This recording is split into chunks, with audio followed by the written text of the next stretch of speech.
Hello, hello. Good morning. Happy Saturday to everybody. We got leather in, and I went ahead and worked with it for the Garrison caps because that's what I'm going to be working on. And I cut everything out. I went ahead, layered the leather where it needed to be. This is the outside. This is the inside. So this is what will be seen. And I have two sets. So I have this is the main body of one. This is the main body of the other. That's one of the brims. This is the other one. This is the piece that crisscrosses over in the front. And it is two layers. I altered how this was layered so that one layer was a little bit longer. And this is to make it where it looks better on the underside. When I work on it, I can curve this around all the other edges and hide all the other edges on the inside. So that was intentional that these are two different lengths. Each hat has one set that's more narrow than the other. So there's two of these because on the brim, I do not use any blue because I don't want that to show through. And this is the brim that will come around the front of the hat and it will crisscross in the front of the hat. That. And it's two layers so that if this is flipped down for any reason, instead of seeing this gray, slightly off-white suede part, they would actually see another piece of finished white no matter which side they look at. So that's why I did it that way. Very intentional. But one of the things we have a need for right now is piping. Lots of piping.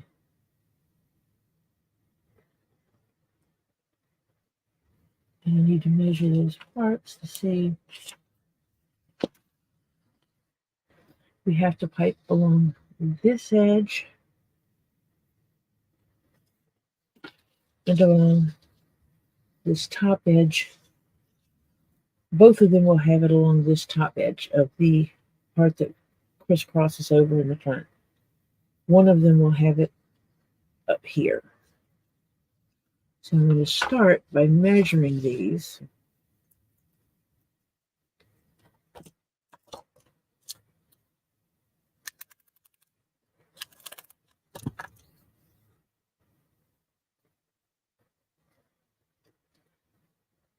I'm using this tape because it's a softer tape and I can turn it with the shape of the pattern piece easier.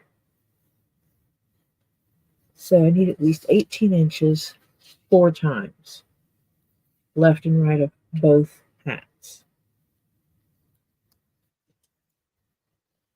So, a piece of paper.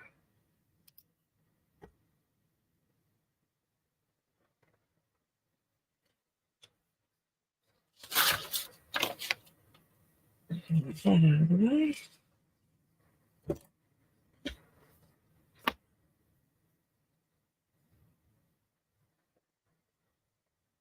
And I am going over how much I need.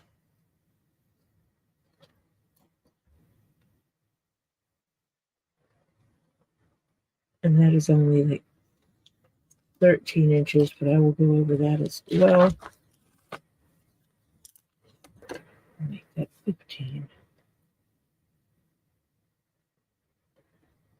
And up that to 20. Give me a little bit of extra work space to work with.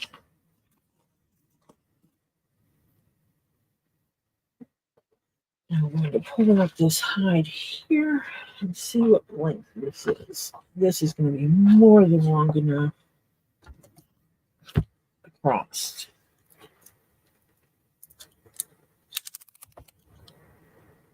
Maybe it's like 26 inches that way. Let me see if it goes across this way. Don't know that this is going to be wide enough. Maybe.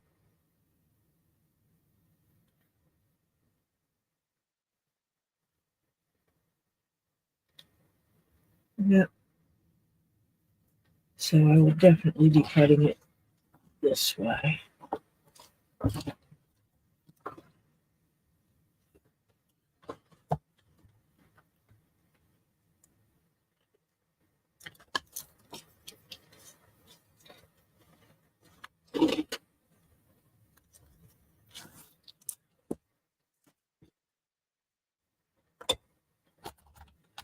I had to move my weights because I will not, well, need them, but not right at this moment. Just a little tape right there.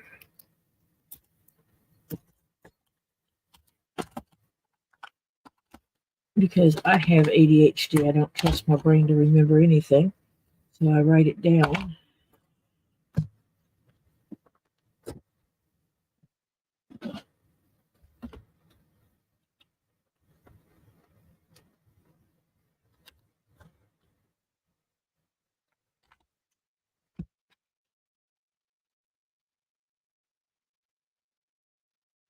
And it's more than big enough.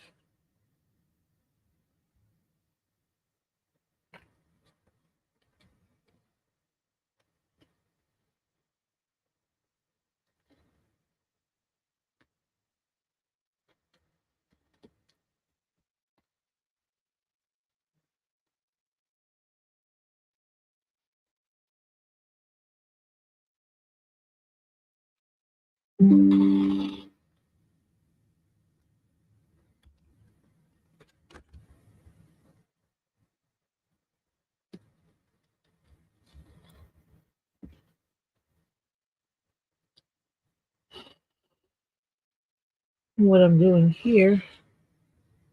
Hi, Monica. Hi, Terry. I am working on the Garrison caps. The leather came in to make those. So I am back to working on those.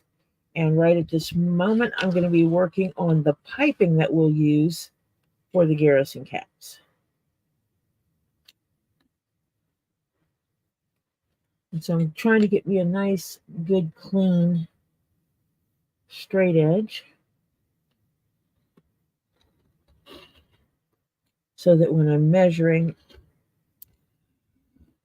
the width of things, I'm measuring based on a good, clean edge and not a crazy crooked edge.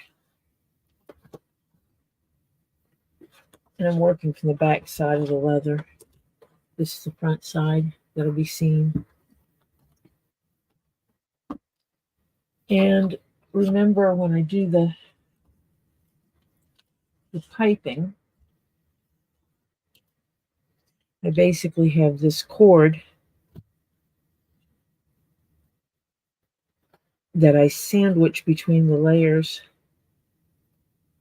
This will go between the layers of the leather this way.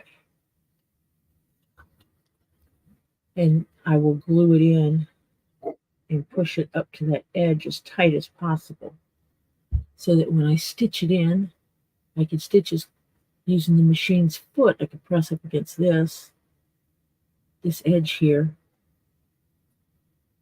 and stitch it where when it's flipped, only this little bit of rounded piece, that rounded piece of the rope covered in leather, gets seen.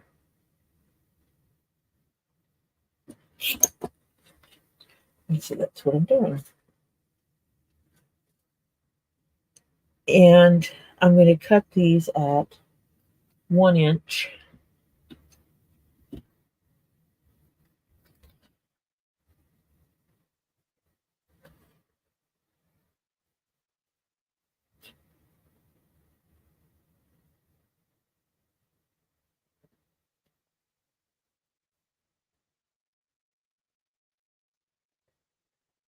because I don't need it any bigger than that. 1 inch is more than enough width to work with.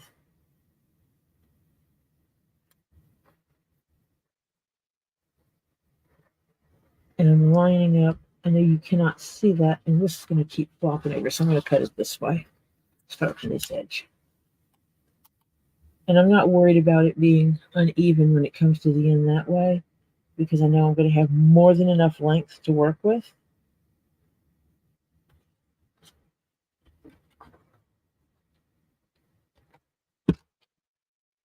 Throw that weight on there just to stop it from moving on me.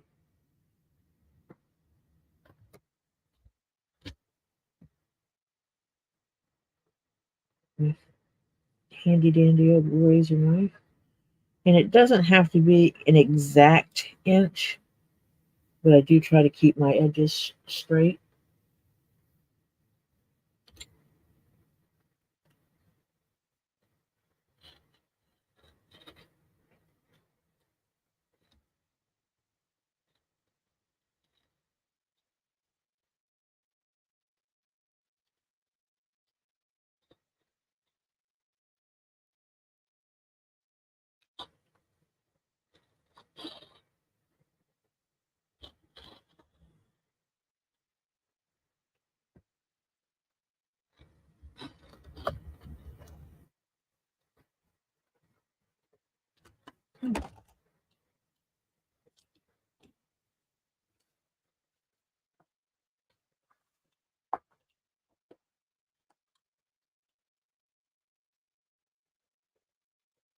And I'm excited because somebody I did not know was paying attention to my leather work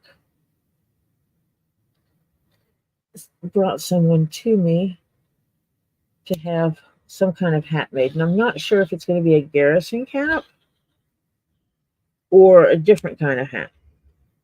She didn't say.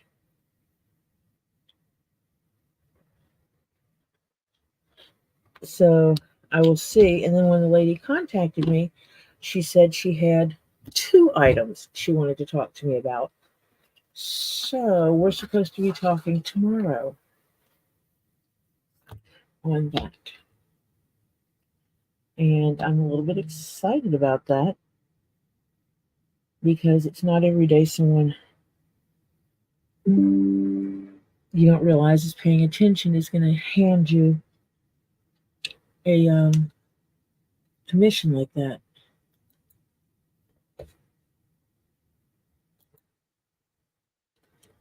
I let my daughter know her car is 40 minutes away.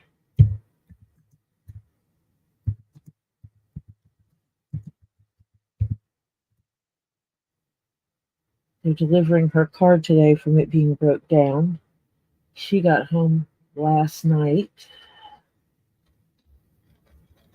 My stress level was cut drastically when she got here.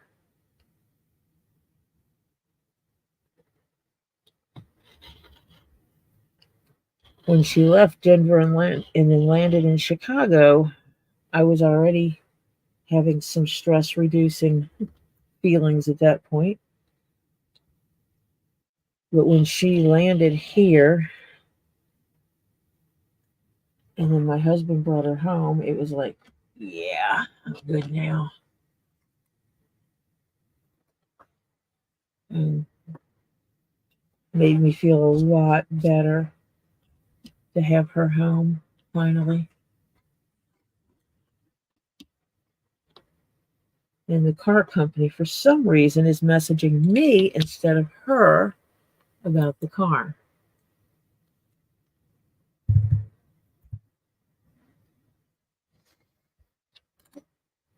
And they should be messaging her because it is her car.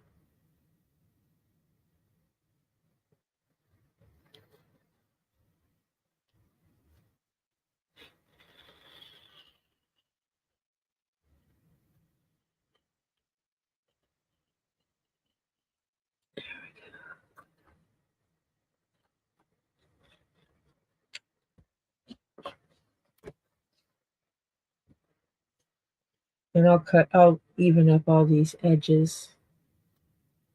later, because it's not that important that this edge is straight, because when I go to stitch it in, I'll just start it straight and edged anyway.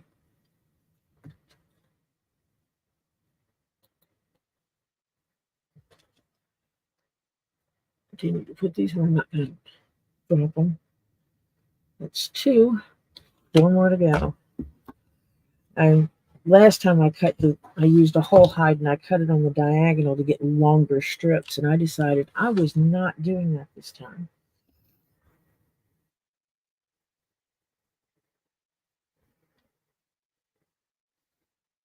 I'm just going to might be able to straighten up this other edge and get a little bit of a longer piece. If it's longer than what I need, I will keep the extras and use them on a keychain or something.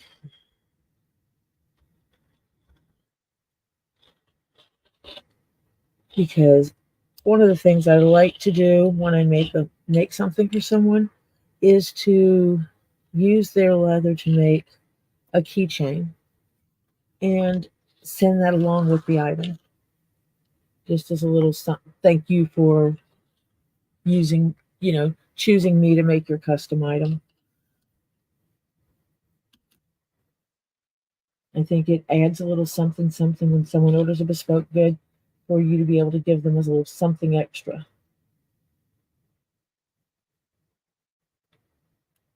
to add to that. But one lady contacted me. She contacted me a while back about getting a hat made, and I did not have a pattern for it. And strangely enough, the man I normally get my patterns from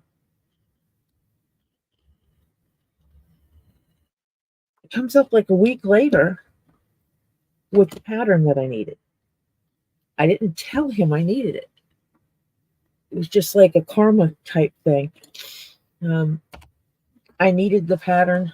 It's a flat cap, but it has more panels than the ones I've made before. It has a notable 6 to 8 panels on the top, similar to a newsboy cap, but it has the structure of a flat cap.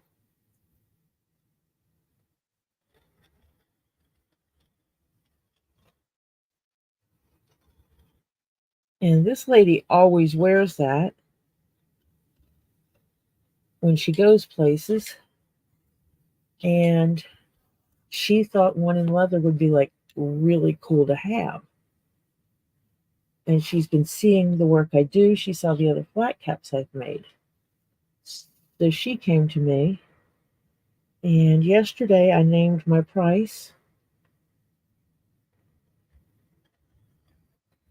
And she paid the deposit for the commission and said she would be paying the rest of it in a couple of weeks.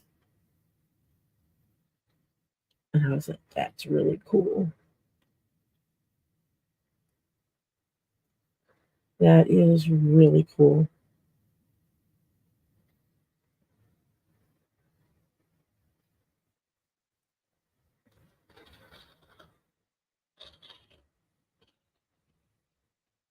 And so I need to see what I have leather-wise, or see if I need to buy any. It's 4 strips down and 2 to go.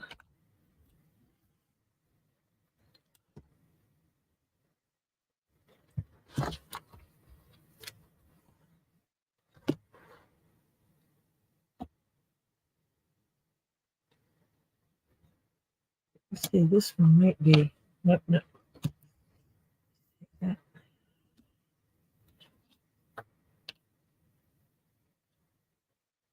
Let's see if this is long enough that I don't have to do 2. I could use 1.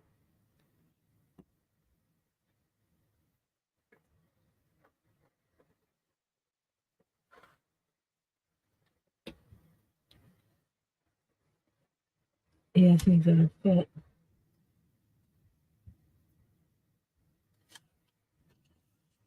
Because it's only going to be going around this.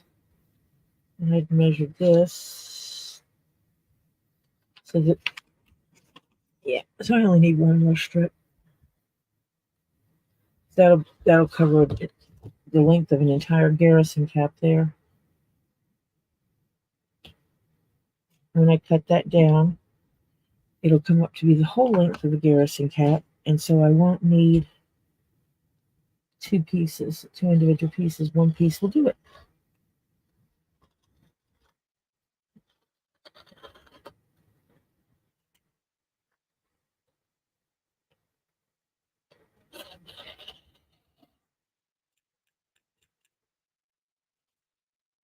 And I hear my daughter coming down. Lily, say hi to the stream so they know you're alive and well. I'm alive and well. I need a serious therapy session after dealing with American Airlines, but I'm alive. It's good to have her home.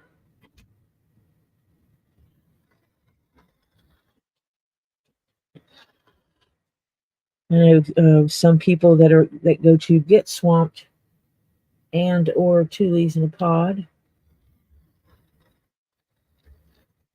or Rosie's Random Treasure heard about the saga of my daughter getting stranded.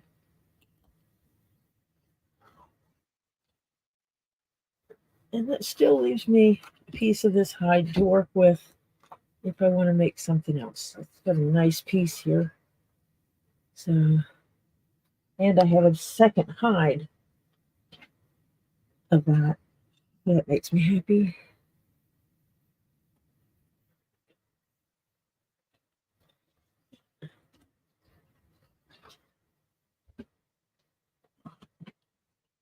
I did most of the setup work for these hats, but I didn't do this part, so I'm going to take off my compression gloves because I don't want to glue them down.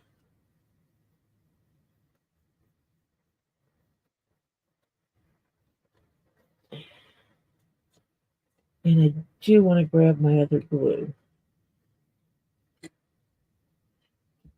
The glue I've had at my desk is out.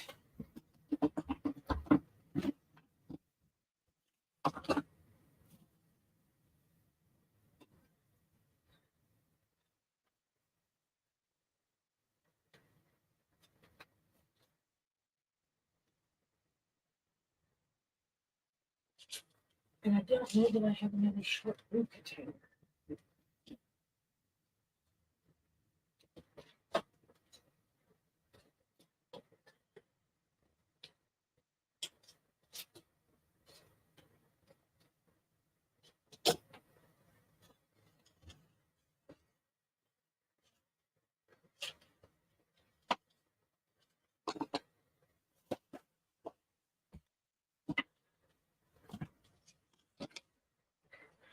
I just bought a new gallon of glue. It's Phoebe's brand. It's called Leathercraft Cement. It is for gluing leather together, but this is a water-based, which I can use because this is all, when I get done with it, because it's going to be creased like this will all be stitched together and it won't matter because it's going to be all stitched down.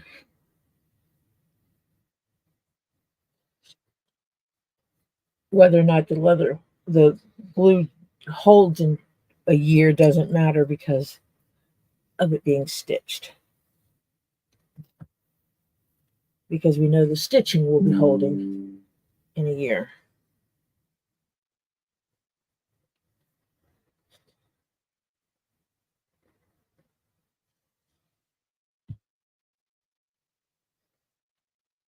I do know the dogs are going to go off in a little while when that man gets here with the car.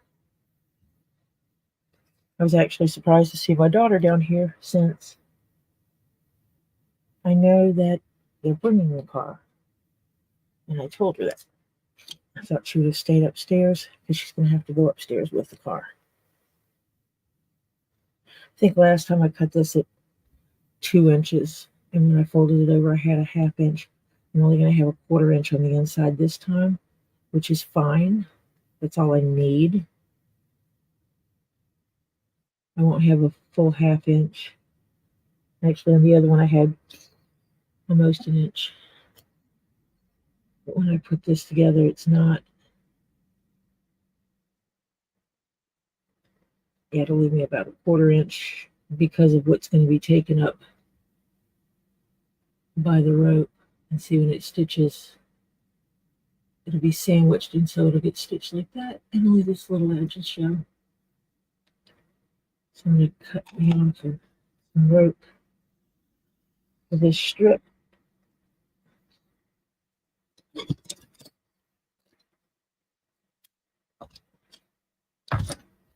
It's something to work with.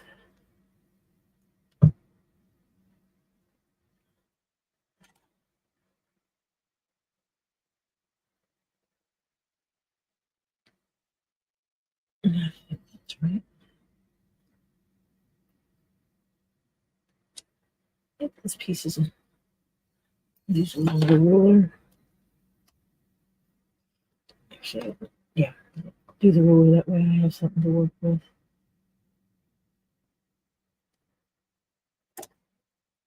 I should use that pen.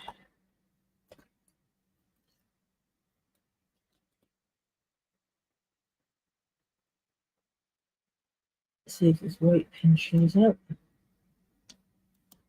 Not really. Cannot see that in there. These are actual marking pins for fabric and leather.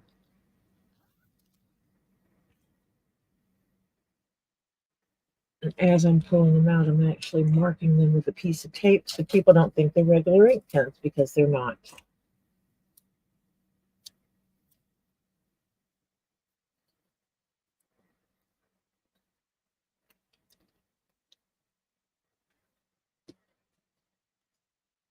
Oh, that one marks it. And one of the cool things about it is when I get it wet, when it gets wet, like with the glue, the white works, but not very well. But when it gets wet with the glue, it will make it just disappear. The line will disappear.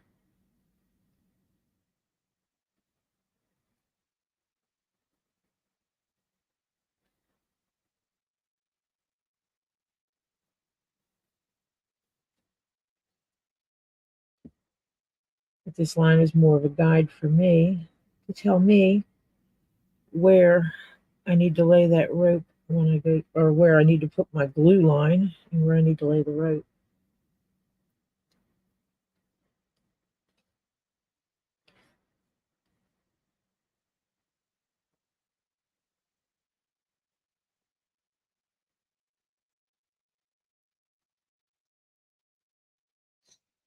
My hands are not loving me today.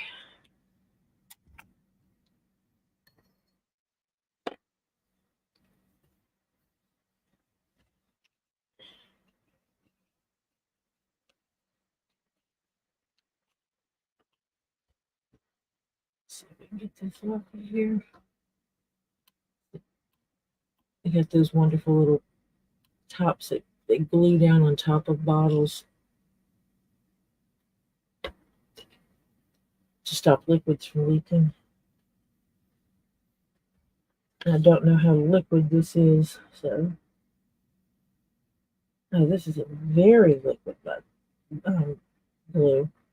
So it has the consistency of like school glue, standard school glue. It's really, really liquid. Behind me for now. And that means I need something to spread this with.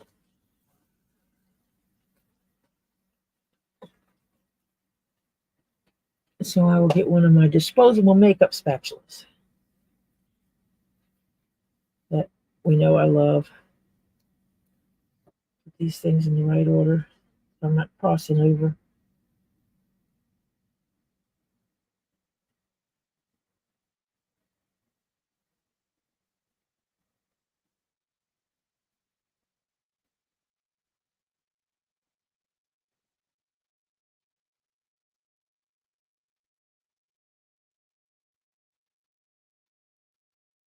Let's see, I have a hair in here. They really don't want my hair in their leather goods, so move that out of the way.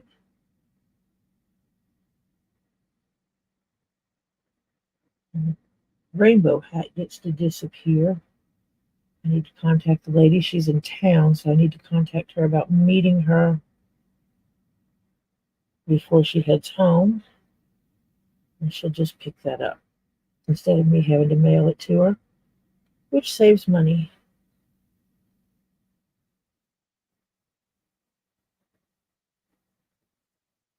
Because I factor the shipping into the price, which I should probably factor a little bit more, or I need to do the shipping separate.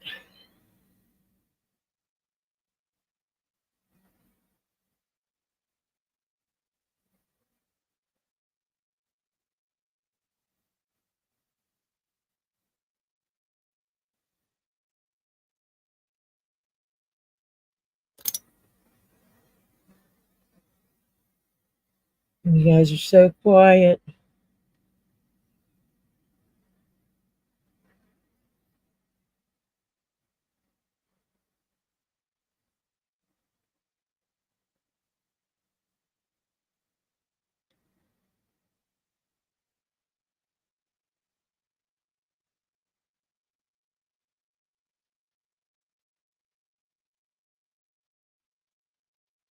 I came on a little earlier today because Rosie's Random Treasure comes on at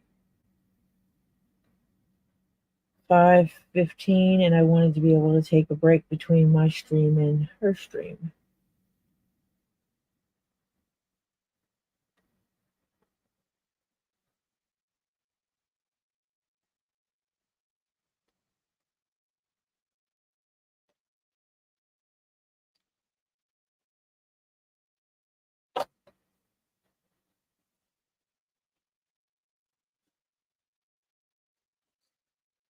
You're always quiet, huh, Terry?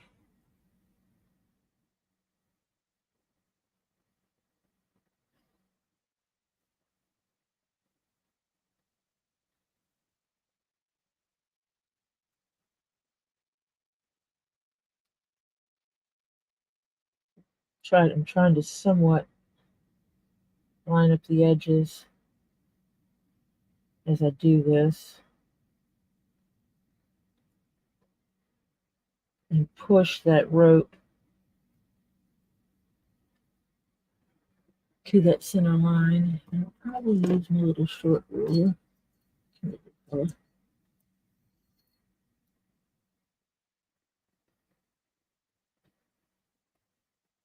really push that edge.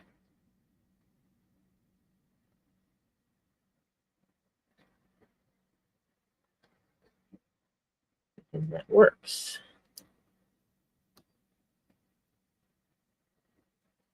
To really push that in there, make that edge kind of clean.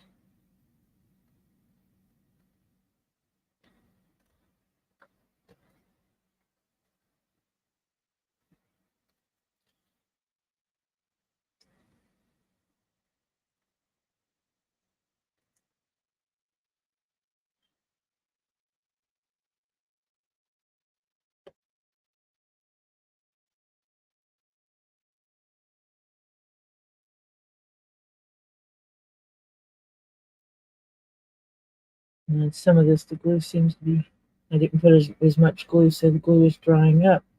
I want to keep it wet. Wet glue sticks better than dry glue.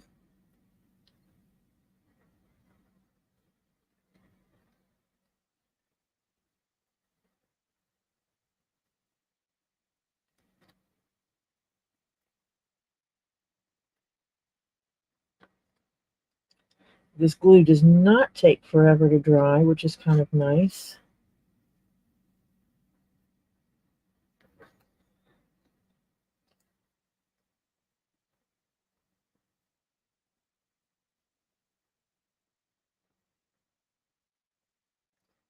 I tried to put enough on here that it squishes out a little bit.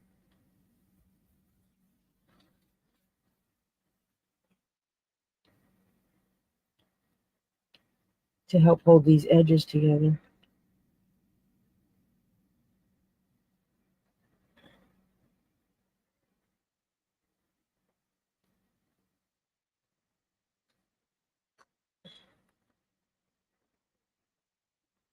I got some on my table here.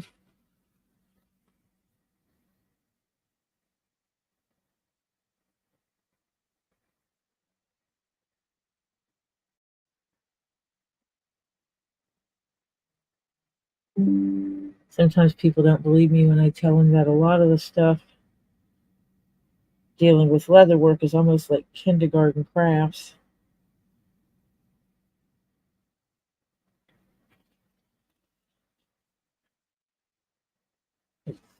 Measuring, cutting, folding, gluing.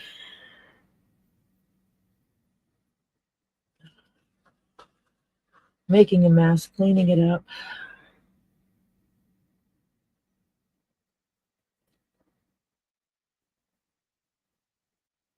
Lots and lots of mess at times.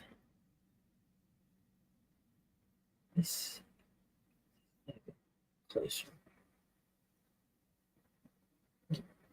Done. And I can finish really ruler.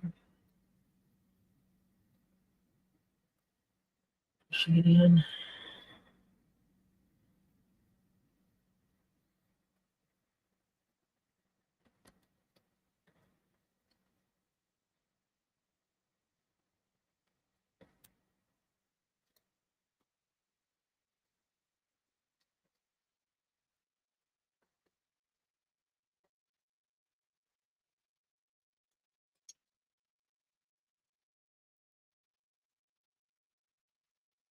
And if I have areas that are not sticking, then I might have to add some more glue to it.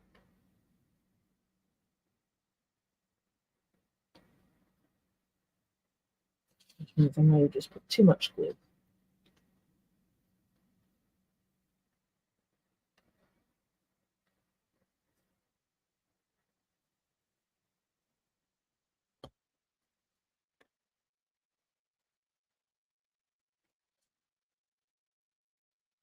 I'm going to glue it to the edge next time.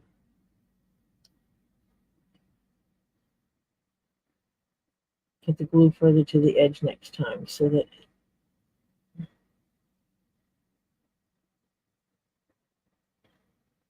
it glues better and adheres better to holding everything down.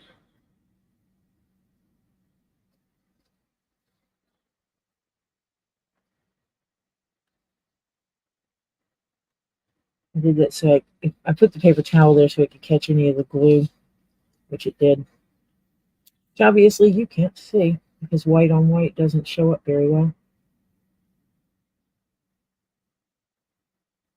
That should have gone all the way to the edge with that glue line.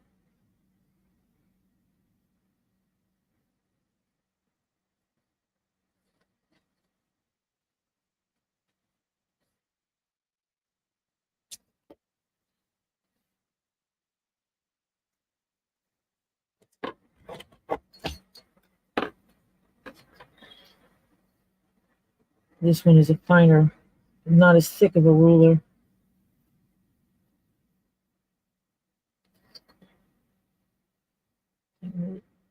Crease that in there. I don't buy any special tools for that.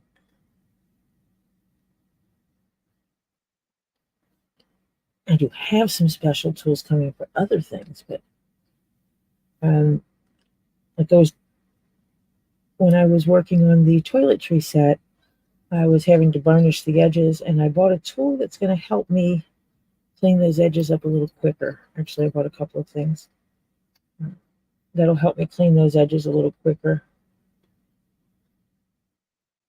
and finer. So, hi Tammy. So, I know it just looks like a strip. I don't know how well you can see how this is bigger. And let me message my daughter and tell her I think her car is here.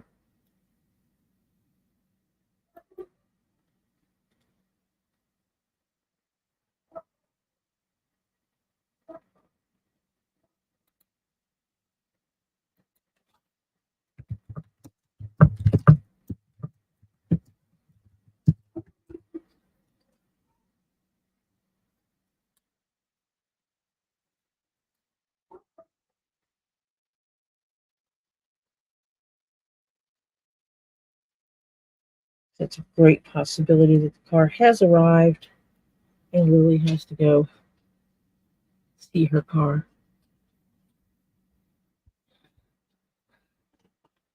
I hear someone walking upstairs.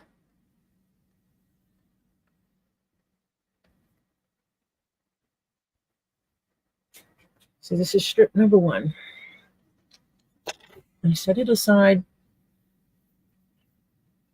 And this is like kindergarten crafts. I'm going to the next piece. And I'm not going to draw the line this time. I think I'm just going to fold it. I think if I'm putting the rope in and I'm pulling the edges together, it should work.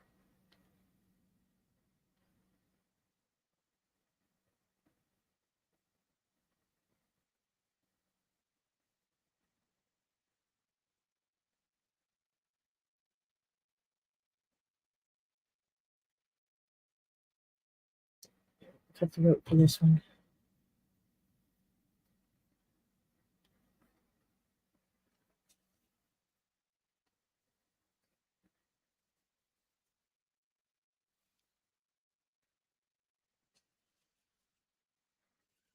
Get some length of rope.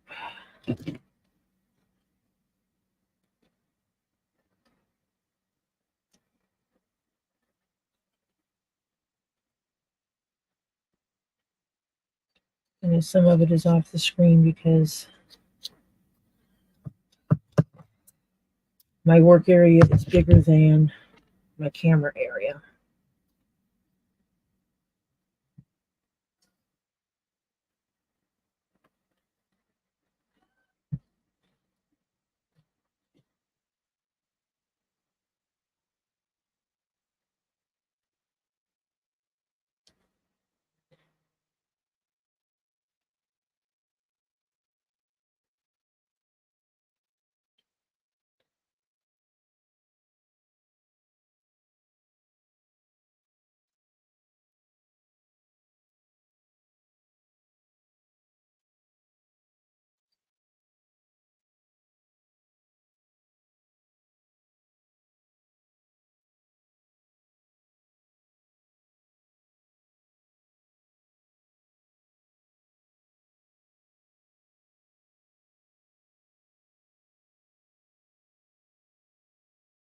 Okay.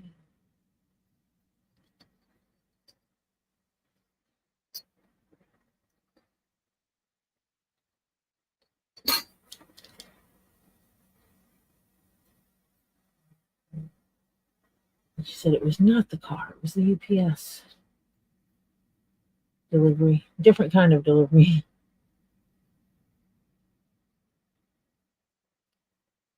And when I'm doing this, I can feel whether or not the rope is all the way to the edge or if there's a gap. And when there's a gap, I'm trying to push that rope all the way to the edge to make for cleaner piping, because that's the whole point of me making my own piping,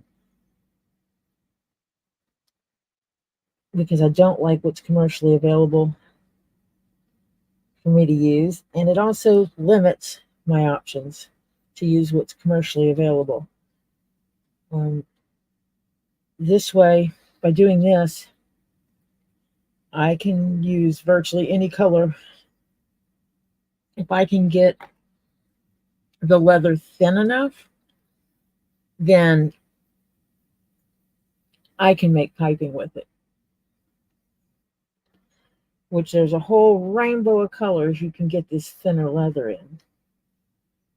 This thin leather happens to be Italian. It's Italian lambskin. And when I ordered it, what I didn't pay, I knew it was Italian. What I didn't pay attention to was that it was still sitting in Italy when I ordered it. So I had to wait for this leather to make its trek from Italy through France and who knows where else to get to me. I was wondering why it was taking so many days for this leather to track to me. And then I paid attention to the actual tracking form and saw that it was initially shipped out of Italy.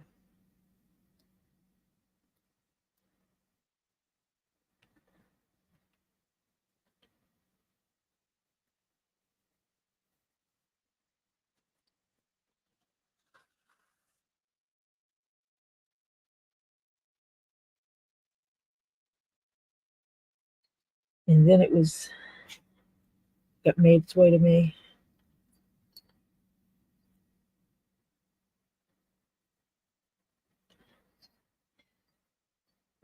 It was not the car. No, there was a Lexus blowing their horn at the UPS guy because he stopped to deliver packages to us and the people across the street. And the they couldn't guy's get cars around. and the guy's cars parked on the street because he can't park up the driveway because it might roll down the driveway Yeah. again. And so they were honking their horn. And what's funny is he dropped off our package, walks back, grabs another package, and walks across the road to them. And when he was coming back, he's sitting there like, like mouthing off at him because they were honking the horn at him. I actually didn't have to pay any fees on this. But evidently we have someone rude in the neighborhood or visiting our neighborhood, blowing their horn at the UPS driver making deliveries. I'm convinced that the driver purposely grabbed the package for across the road on purpose to make them sit there longer. They normally park like at the end of our driveway. And that's exactly what he did. But unfortunately, he parked right next to the But other guy's truck. The vehicle that slammed into mine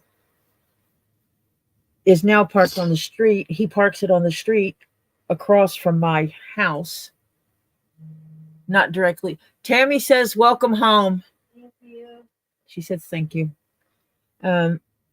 Not directly across from my driveway, but still across from my house. So when the UPS driver pulls up, he does park right in front of my driveway, which means if you're coming down the road because of where that other car is parked, I can't remember what kind of car it is now, Ford Explorer, because of where he has his car parked, you can't get down the road. And there was evidently a Lexus parked there that wasn't thrilled about the whole delivery process. Of course, if it was their package, they would want it to get delivered regardless.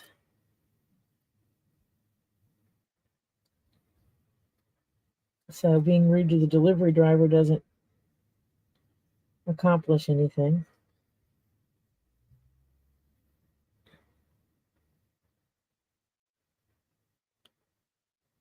So I'm pretty sure that was dog food that was delivered today.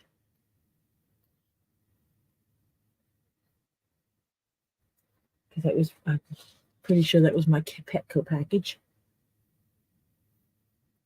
Hi, Cammie.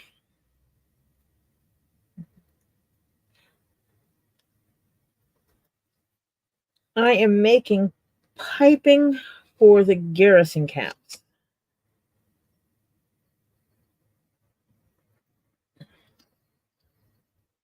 I'm making custom piping for these Garrison Caps.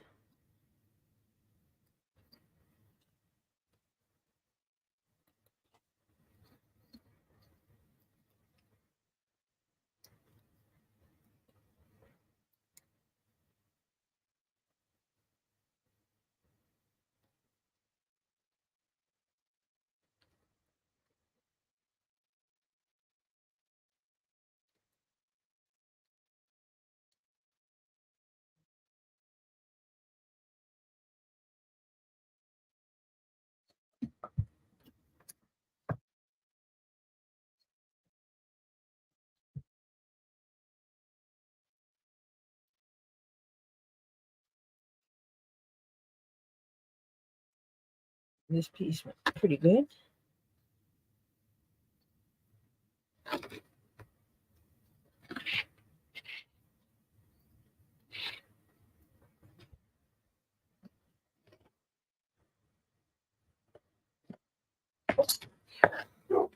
And so that'll look really good.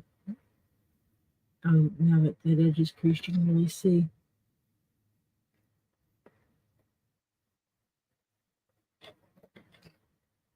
And so when I stitch it and stitch right to that edge, that is all you'll see sticking out. And that's the point.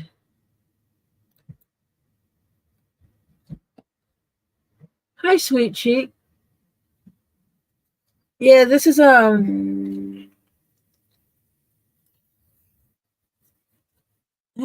car's here.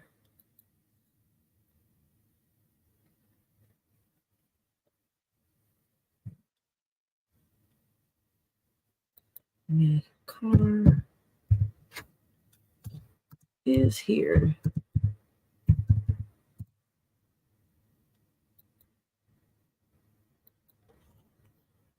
Okay.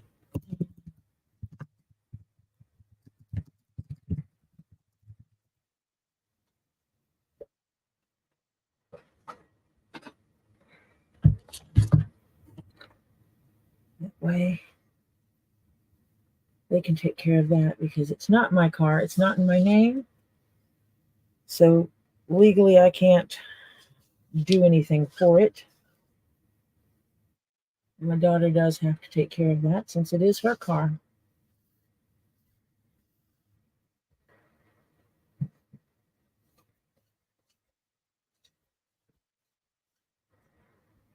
At least once the delivery service took over the car and got that stuff taken care of,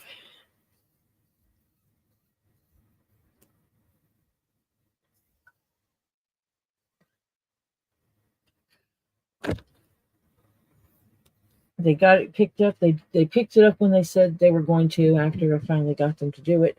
And they are delivering when they said they were going to, which was a concern I had.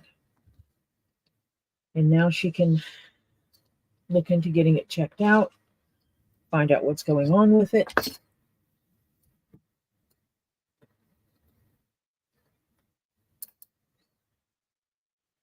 Yeah, I got a lot of commission stuff starting to pick up now. I might have to back off some of my streams because I can actually do my leatherwork quicker if I'm not streaming it. So I might drop to streaming only 2 to 3 times a week so that I can really focus and get some commissions done because I'm now starting to get backed up on commissions. And of course, having to redo these 2 Garrison caps did not help any. But I have to do what's right. And I know it's good business sense to remake these to make sure they fit.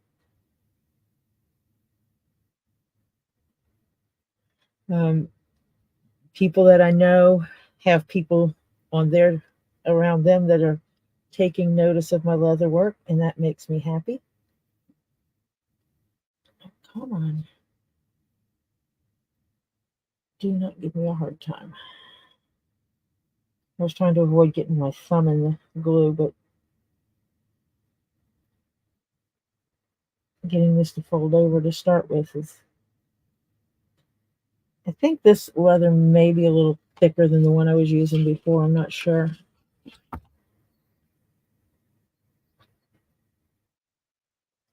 I know it's not exactly the same blue as I was using before, but it's pretty close. This is actually the second blue leather I ordered. The first one claimed it was this color, and it is not. It is a lighter, much lighter tone, considerably lighter tone. Not, I mean, it's not light blue.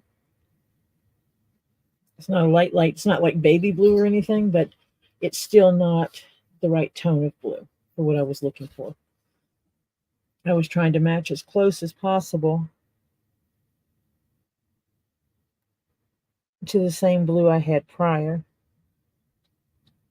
which when I went to get more, they did not have it in stock.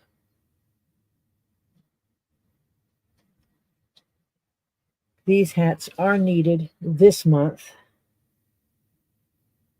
The people are going to something in a couple of weeks and need these hats.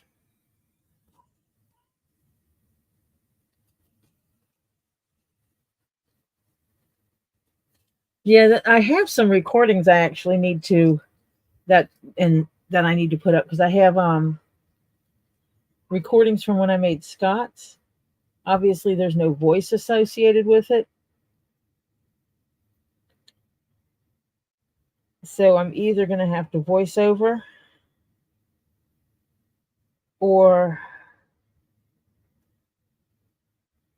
put some kind of sound behind it. Pick some kind of music that YouTube won't slam me for using.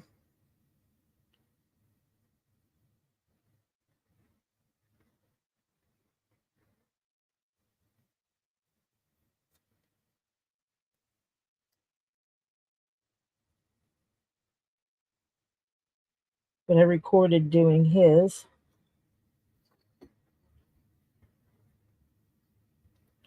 Which is green ostrich skin. It was the first time I'd actually worked with ostrich. So that was kind of interesting.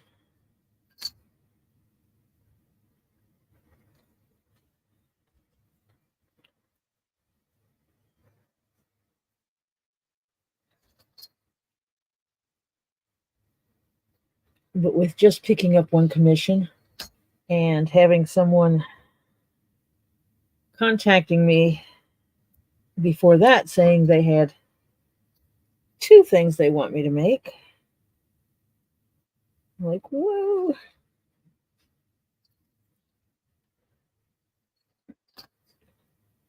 I have one that I have to get finished for May, early May. That's what I call a trade commission. It's not a dollar. It's a friend of mine who she has a medical condition which stops her from doing a lot of the things she would like to do. One is doing some fine detail work with her hands. So she had some sewing she needed done, and she does not have a leather sewing machine. And so she asked if I could run it on my sewing machine.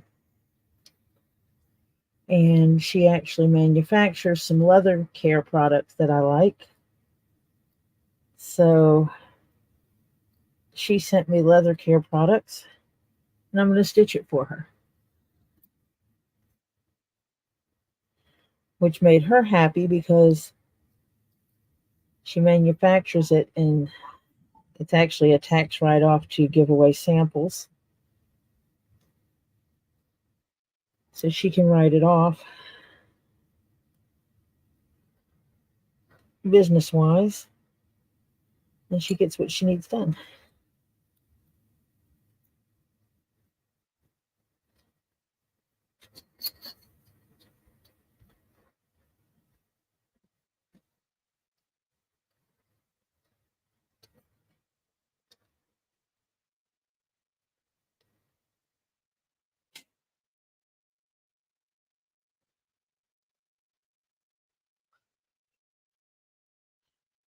My daughter is here, and she's kind of looking at me like a smile.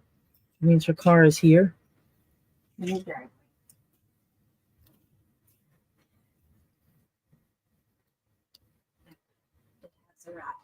They did move my car because they had to load another one. So they pulled both mine and the other car that was on there off, and then loaded another one, then put the other cars in mine.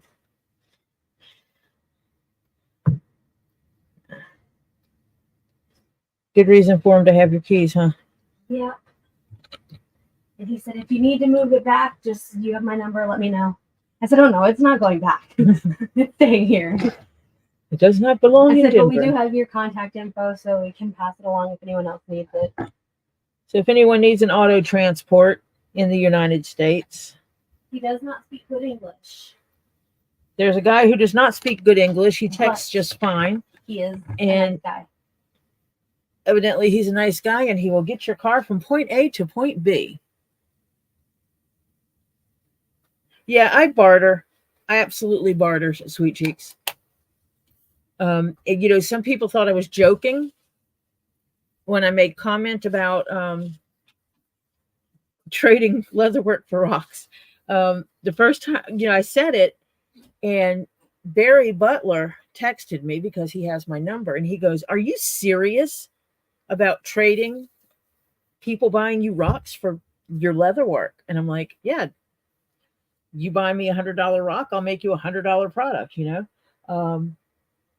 It's no different than you giving me the money for something and me paying Robbie for it. I said that excludes specialty leathers.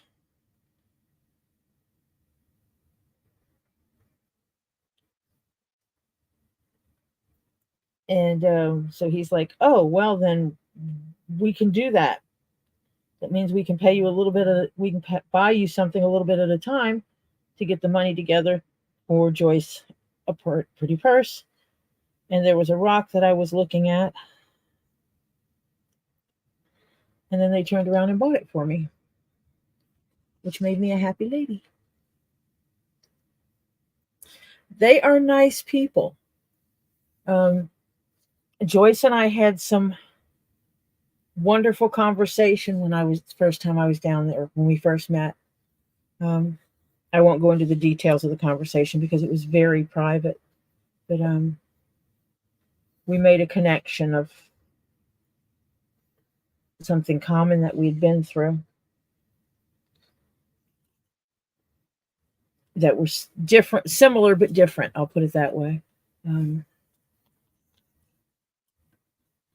Should be long enough.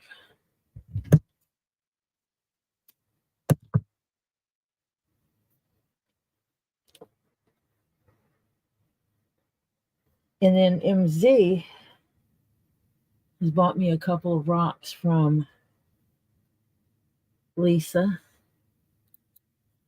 It's just I'm in I'm at that point. I have such a collection. I will just say I have cataloged well over 1,200 numbers, and that is not necessarily individual pieces. Some things are grouped together, especially the smaller things are. So it's like all my raw amethyst pieces that are smaller are all one number. Raw and tumbles, one number. Same thing for all the other smaller pieces like that. I did not give each individual piece a number. That would be insane. And I have a medium size, those if it fits it ships kind of boxes. I have a medium size one that was over half full of smaller rocks. But larger pieces get one number. But like I have a pair of slabs, they're amethyst, well, they're chunks, they're not slabs. Amethyst, 2 amethyst pieces, and they were listed. Robbie sold them. They're light, mainly pink amethyst. And it's a rock. The rock was probably about this big. They cut it this way, so the front edge was, and then they cut it in half this way. And those 2 pieces have one number in my catalog because I felt that made it, that was a whole. So, like that. But I have over 1,200 numbers in my catalog book. So I'm to the point of not getting a lot of what I already have. That's why I wasn't all over the agates, even though they are gorgeous Mexican agates. I was very picky over what I got because I don't need, every agate is different, which means that in theory, if I wanted to get everything possible, I could have bought absolutely every one of those agates that he had up. Financially, no, I could not. So I have to just really pick what it is I'm going to buy these days. I'm buying less and less. Of course, some of the pieces I'm getting wind up being more costly because I have all the common stuff.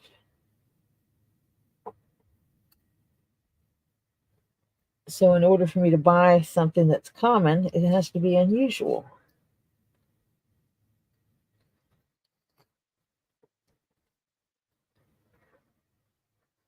And that's what happens when you buy so much stuff. Oh, I hear a whiny boy upstairs. Dog.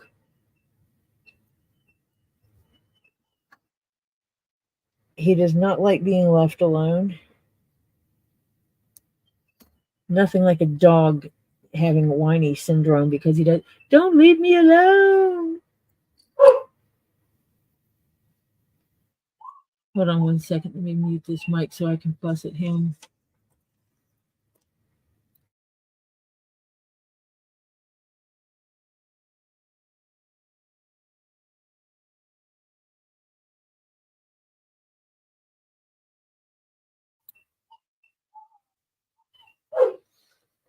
Yeah, sweet cheeks. Some of those things. Yeah. Yeah, if you plan on continuing a collection, if your collection is not large and you plan on continuing to collect to get a large collection, I highly recommend you start cataloging before you have 1,200 pieces to catalog.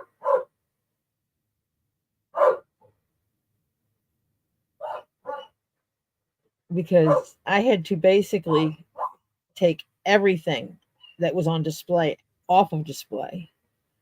I sorted things and put them in boxes because part of my ADHD has to do with how my brain processes things. So I had to try to catalog all the spheres at the same time. I couldn't switch between spheres and free forms and stuff. That's not the way my brain works. So I had to basically sort my collection by what is it? Is it a free form? Is it a tumble? Is it a palm stone? Is it a carved piece? And then if it's carved, is it a skull or is it a heart? That's how most of my collection is cataloged. Simply because that's how I organized it when I laid it out when I was working on it to begin with.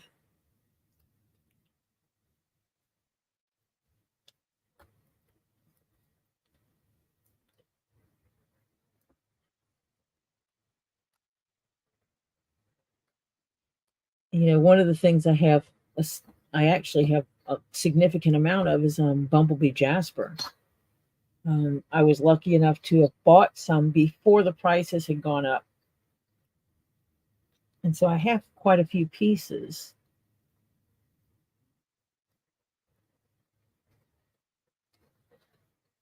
And I got lucky because somebody had gotten some stuff from a storage locker. It was one of the people that sells storage lockers. And it was someone that had a used to own a shop. So there was a lot of gem stuff in it. Rock cutting, gem cutting, and all that kind of stuff. But they had this random box of rocks. And lucky for me, most of the people that were watching that auction that night were not interested in rocks. And he flipped things around and showed what was in the box to a point, but not detailed. He did not show absolutely every item, but I was paying attention. And I liked what I saw. Just threw one of my clips on the floor. So I went ahead and wound up getting the box for like $35. And it had turquoise in it. It had a couple of pieces that were actually dyed howlite. They weren't actual turquoise, but there was actual turquoise in there as well. And some kyanite, some ruby pieces, huge, beautiful piece of citrine.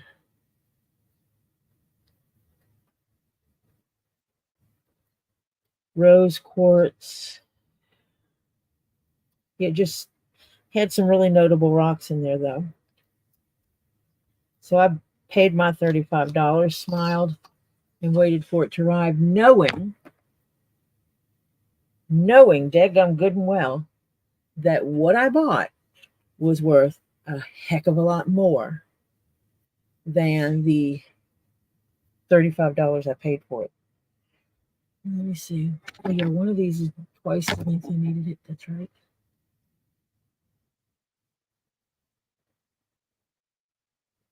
I need to go read. I'm going to take a break and read for a minute before I finish this one.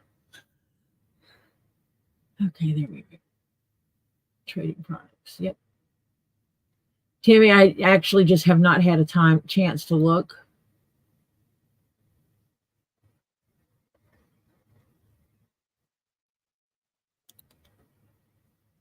Since it's about cataloging.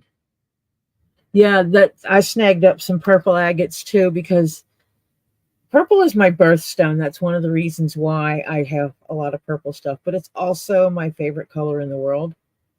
Purple makes me happy. And literally, like if I see something that's purple and I'm like, oh my gosh, I think I need to have this, and my husband is like, if it makes you happy, and I'm like, it's purple. He will go places and buy things because they're purple and bring them to me. So, yeah. He had some amazing pieces last night, Tammy. John brought in some pieces. One of the things he had was he had some raw serpentine, and it had gold flake in it. I bought a piece of that. He did several rounds of Mexican agates from $300 down to $10. He had a variety of sizes and all, and they're absolute. Those Mexican agates are absolutely gorgeous. But he had put up several pieces. John had a few other pieces that he brought in that I didn't buy. Robbie put up he did put up some high dollar pieces. He had the some smoky, absolutely huge clear quartz. There were one of them was a cluster, and it was still big, and one of the main pieces was huge, just a huge phallic symbol looking thing sticking out there. But it was just gorgeous. Most of like that large piece, it was pretty clear. And then he had one that was just a singular piece of clear quartz that was really large.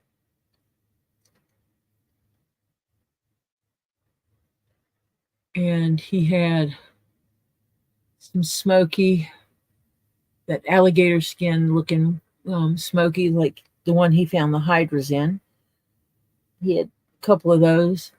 And he had one, it was a citrine, a smoky citrine that was huge that he was selling.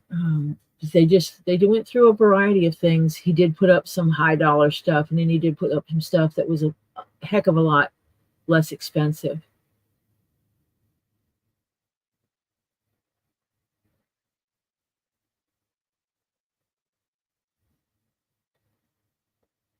I have not seen your collection. Do you have your collection somewhere, Tammy, that it can be seen?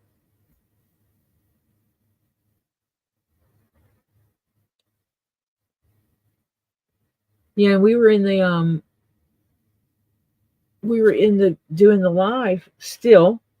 He was actually finishing up some Mexican agates, and he's like, "John, you want to go with us? E-gator call." And it's like, save a gator, go to the e-gator call, because e-gator calls, he cannot wait. A nuisance gator, he doesn't have to go right this minute. But the e-gator calls, he does, because it's emergency. That's what the E is for. So it was like, gotta go. And so he cut the live short and says he might come on tomorrow and finish out the live, finish out the auction stuff. And they went, it was 7 foot 5 inch gator, had been under someone's car, and it was actually in the yard when they got there. It was a pretty easy catch. But that's a Rolo. That little guy's roller likes to roll for sure. He very dark tones, where Popper, the one they got that had the fishing line in his mouth and everything, had a lot of those yellow tones and was a lighter skinned gator. This one seemed to be a darker skinned gator. Pretty gator.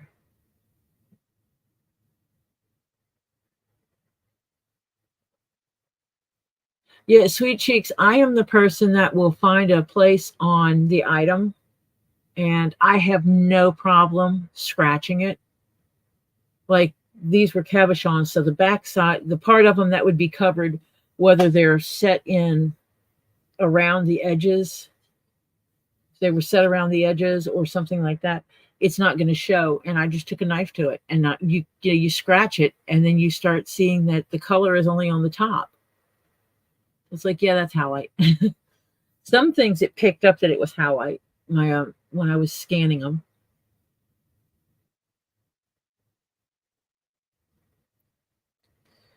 Tammy, I would hate to see the size of the gator that pushed this one out of the pond. I mean, he was 7 foot 5 inches. So it's not a small gator, not a tiny gator.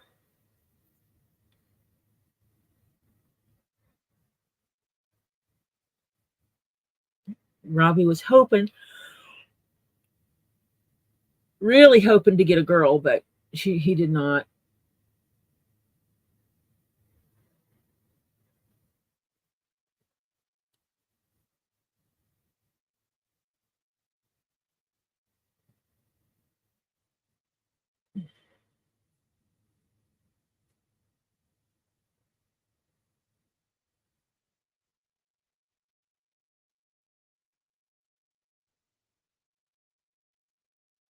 Yeah, that one that had the heart shape was pretty. Okay, I'll have to go check that out, Tammy, and look at your collection.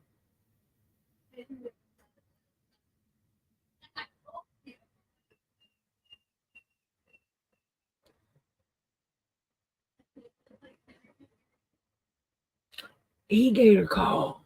Gosh. I love watching those, and they never have those when I'm down there. You know, they never have those calls.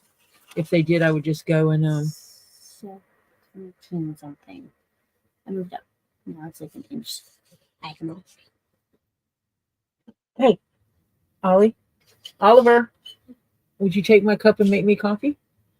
I did not drink all my coffee yesterday, and I'd love some coffee today. Because coffee is the next. That's probably why I have a headache. Because I am addicted to caffeine, and I did not drink all my coffee yesterday. Shame on me. Which means that my body is low on nicotine. I mean, on caffeine. Not low on nicotine. I'm low on caffeine. And is not happy with me. Definitely not low on nicotine. I've got to go to the vape shop and get some more vape juice. The last stuff I have got has way too much nicotine in it. I'm used to using barely any nicotine.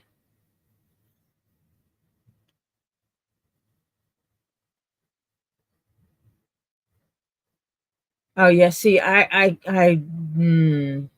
Crazy Lady and I would not have gotten along very well. Hi, Flutter.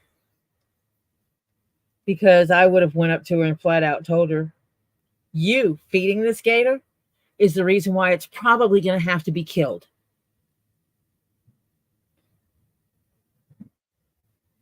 If you observe and don't feed the gator,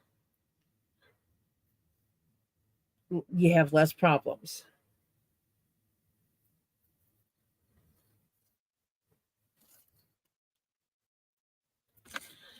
And Flutter, my box of Lights was sent to the wrong post office.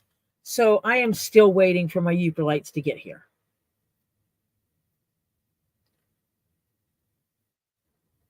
You have 500 subs? I wish I had 500 subs.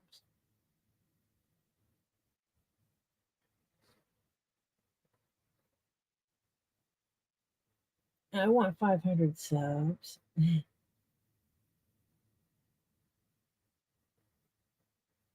With 500 subs, then you only have to get your view time in, if you don't have that, to go monetize.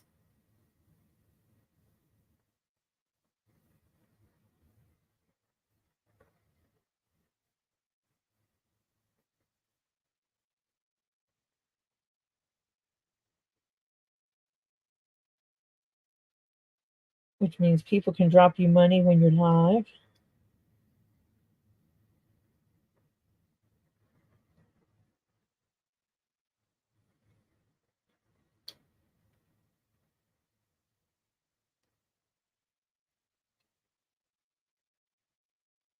Yeah, I'm probably going to have to start doing some shorts to get my hours, to get the view time in, because I think the shorts get better views than the videos do. I think the shorts are also a way to get people to your channel.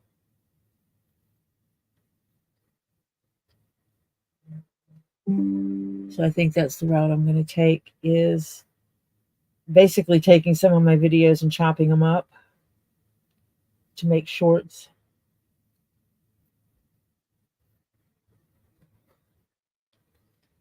And then do the full video on my profile note.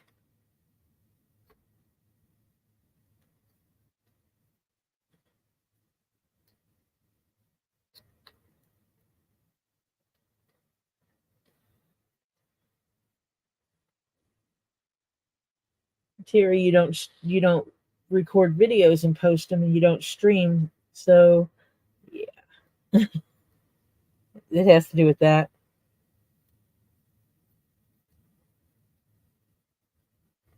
There we go.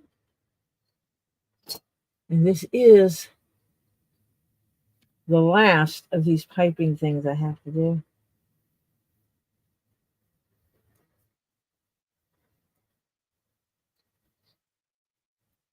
And I'm not going to wing it on these. I'm actually going to pull up my notes that I made from my testing and make sure I follow them.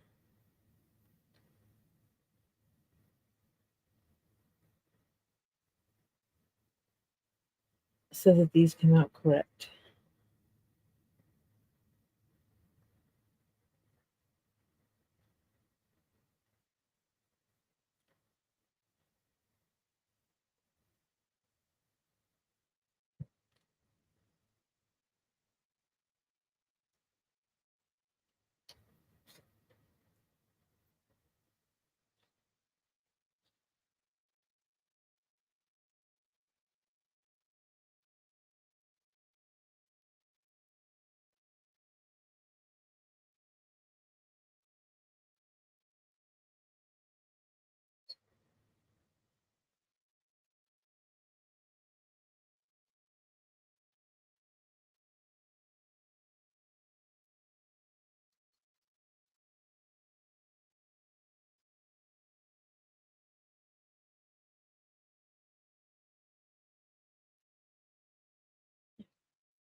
Here we go.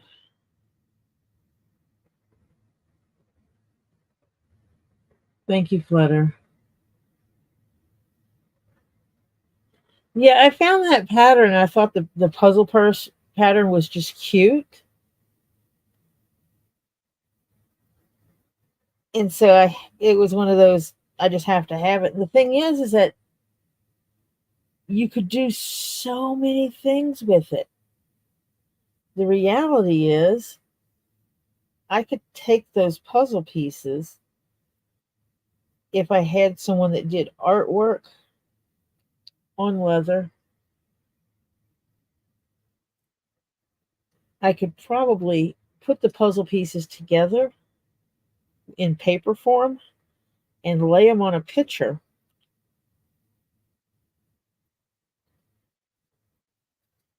or lay them on a piece of leather that has an image painted on it. Then cut them all out so that you would have a picture on both sides.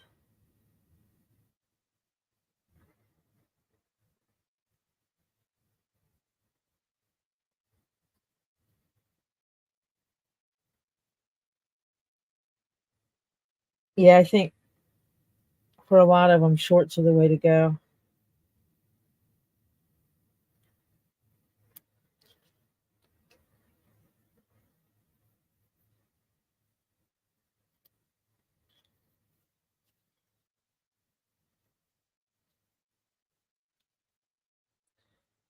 Terry, you have 17 subs and you don't do videos.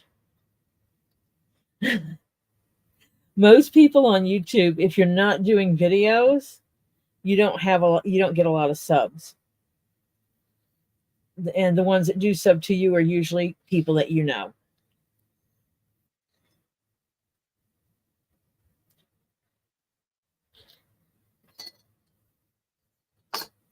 I haven't even checked how many subs I have lately. I know I have over 100. It took me a while to get there.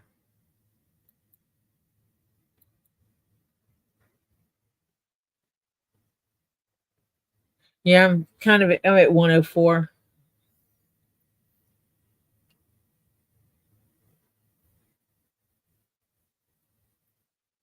So I'm kind of lingering at 100.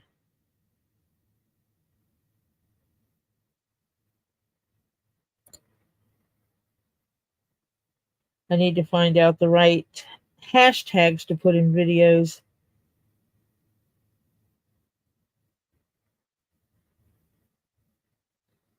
To get people in to watch this thing that I'm doing here.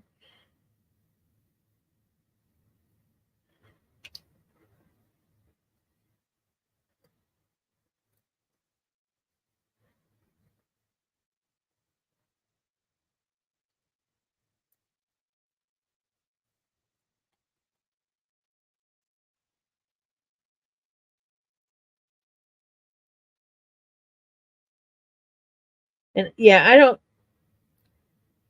I don't always just sub to people's channels just for no reason.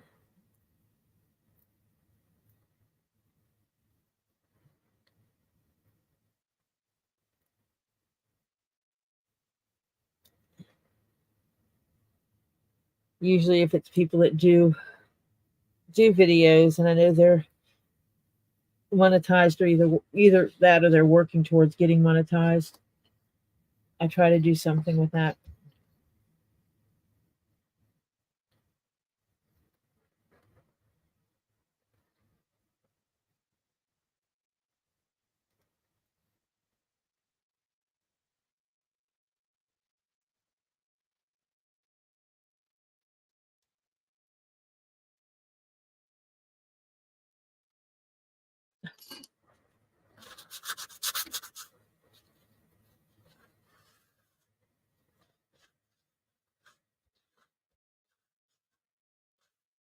But I have gotten in the habit of um, trying to carry one of my bags that I made with me when I go places.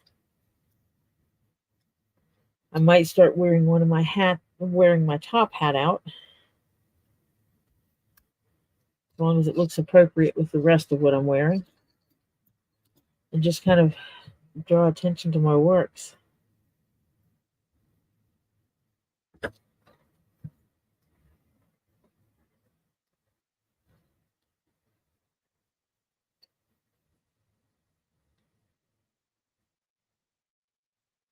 I mean, I know this is not something I could do for making a living. It is a side gig. There's no way it'll make me the money that I make with my real job, or my regular job, I should say, because this is very real work for those people that do it for a living, or as a large chunk of their income. This is very real work. Um, it's not physical labor like cutting wood or something like that, but it is work. Using your brain. Mental exhaustion is a thing. This edge won't show, so that glue won't show. But I still have to pick it off because that's where my brain is. So I think nope, that's not good. Put all these pieces together.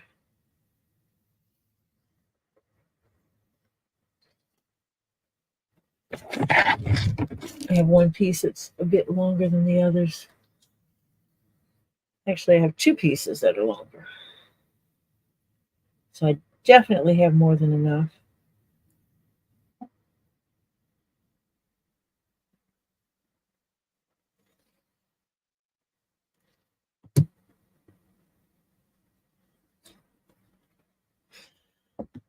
So I have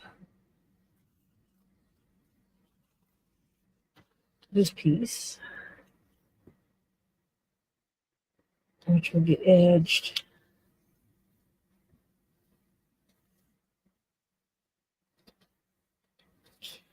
That is enough for one hat.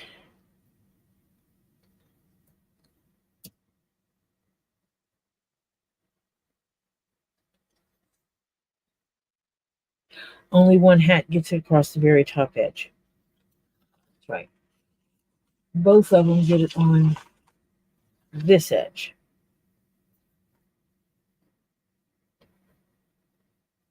And I'm going based on there's dotted lines on here, which is where the stitch line will be. And that's all I have to measure from is that. And so this will get pulled around this edge. And that one is more than enough for that. And if that one is, the rest of them are. I was just double checking to make sure.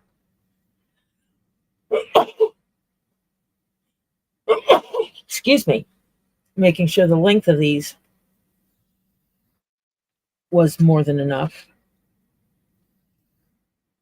And they are. And I just could have done it like that. They're more than enough to cover that piece.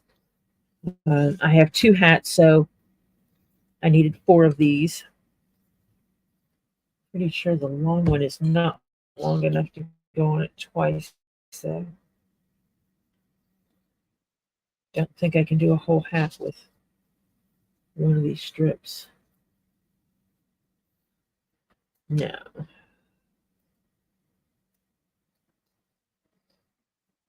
That is too short, so yeah, I need all four of these.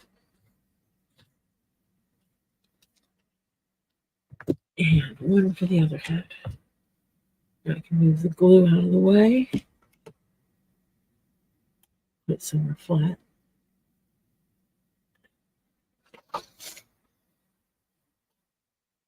And thank you, Terry. Yeah, my sinuses are just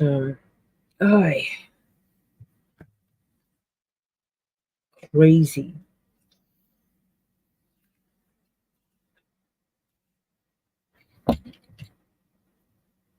Allergies, allergies, and allergies. You gotta love them.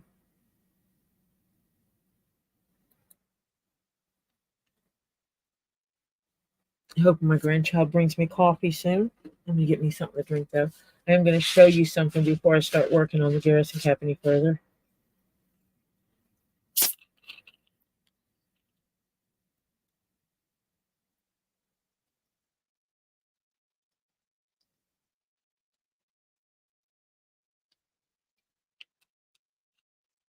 Flutter, I think I've got a big enough Jasper light, don't you?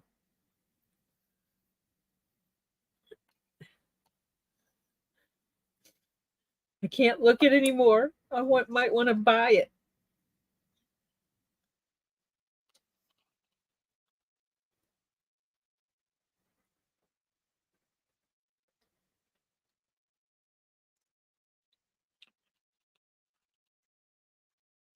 Flutter has been collecting some rocks, some Michigan rocks, and has found some amazing pieces. Some of you had watched me working on the toiletry set. This was the 5th piece I made. The handle was originally just one layer of leather, like this piece. And I didn't like the thickness of that being the handle. So I took another piece and folded it over and stitched it on the underside, which you cannot see because I can't flip the hand. Don't think I can flip the handle all the way around. Yeah, you can see the stitches.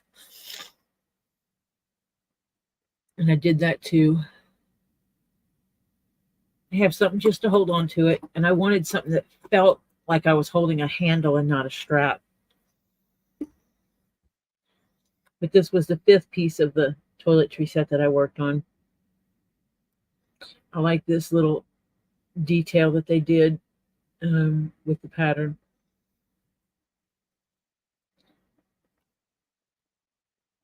I might do some work on these bottom edges because I do have a burner coming in that will straighten that out a little bit.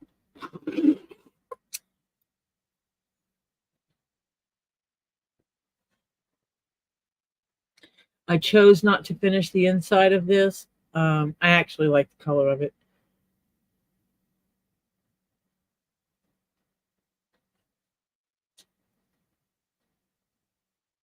I forgot that this was going to show. I might come in and hand stitch something over those edges. Yeah, I need to get my leather cutter up. First I have to catch up on all these commissions. And then I'll take off for about a week or two from doing any sewing.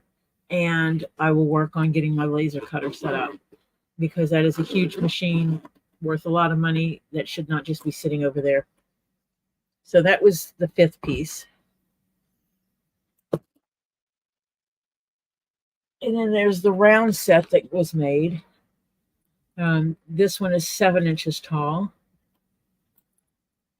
And this one is 4 3/4, I think.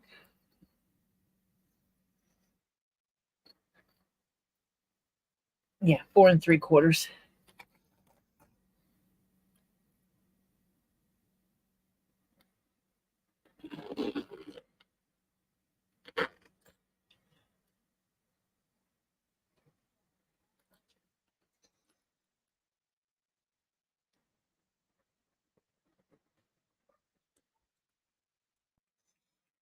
And if you hear my grandchildren upstairs, I apologize. They have a tendency to get loud at times, but the same thing. Inside edges look the same. These are 7. This one is 7 inches, like I said, and this one's 4 3/4.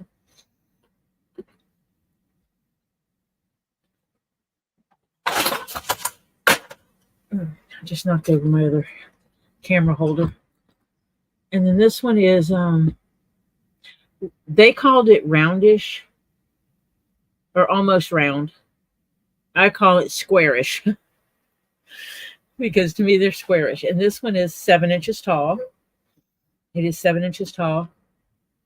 And this one, like the other one, is right at 4 3/4, closer to 4 1/2, I think.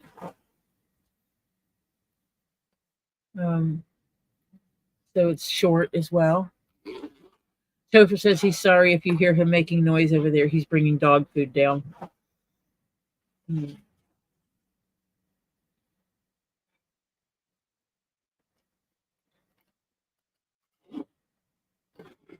I don't like the cold, so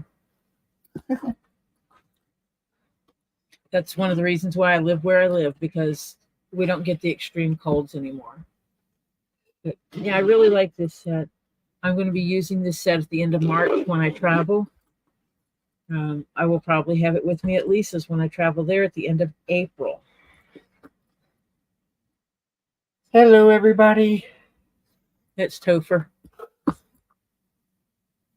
He was just exerting his energy, carrying down 2 large bags of dog food. I need coffee. Huh? Coffee.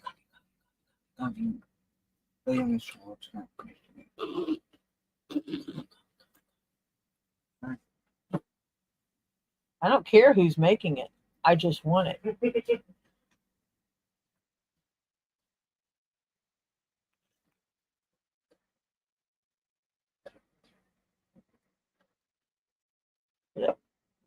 Hoping to get some packages in today. Hoping they find my daggum Uperlite package and get it to me. And I know what it is based on where it's from. But it's been, as they put it, processing through the same post office facility for 2 days.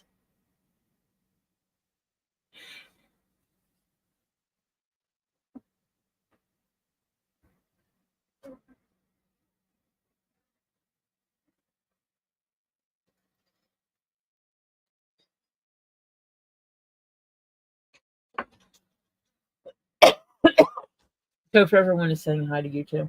Yeah.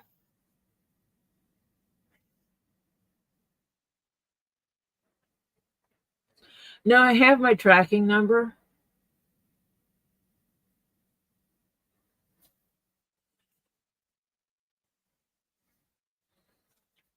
I can actually pull it up right now because I have it where I've been tracking it, because tomorrow or Monday I'm going to be calling them and saying, where the heck is my package? This is ridiculous. It's in Atlanta.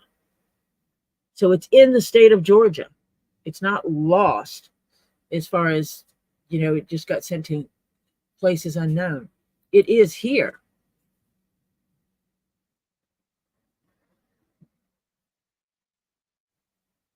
And it left yours on the 4th. On the 5th, it was in Wisconsin, Oak Creek, Wisconsin. On the 6th, it was logged at Fairburn, Georgia. So it has been here since the 6th. But on the 7th, which was Thursday, on Thursday, I got something that said missent. And then it's been sitting in the same UPS processing facility. And they put the status as processing.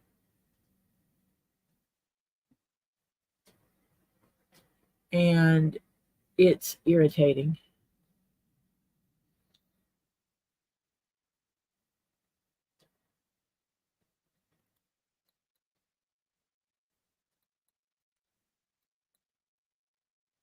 but it is sent out. It was sent out. If I'm not mistaken, it's a priority package.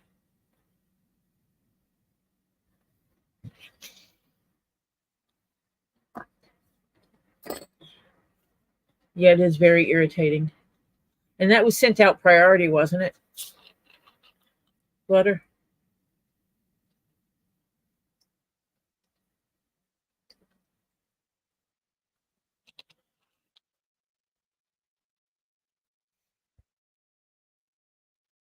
Yeah, so it has insurance attached to it. It has like up to $100 insurance, which means if they lose the package, it would pay for what I paid plus the any additional shipping charges, shipping charges. So, yeah, standard post office priority boxes.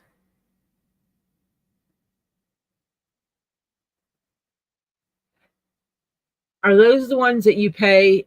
Each one is different, or did you pay? Do you use any of the if it fits, it ships? Because they have some. It's a pre. I mean, the box. It is what it is, and if it fits in the box, they ship it up to. Yeah, if it fits, it ships up to a certain poundage. I For a lot of things, I think that's the way to go, especially if you have small things that are really heavy.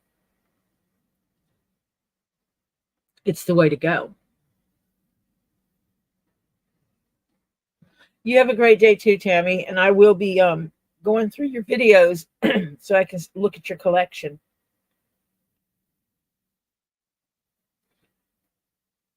You have a great day. Good weekend. Oh, my sinuses are just like stupid today.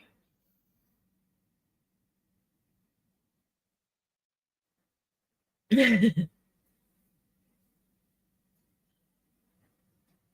do have a few things coming to me, don't I? Oh, that's what I knocked over earlier. My roller.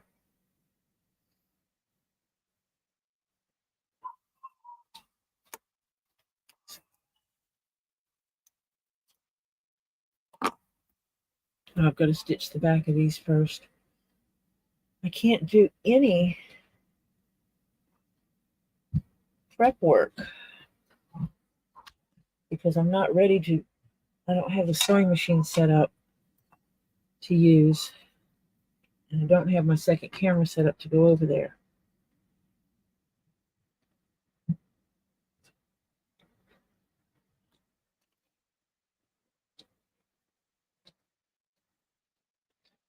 So today might wind up being a short stream.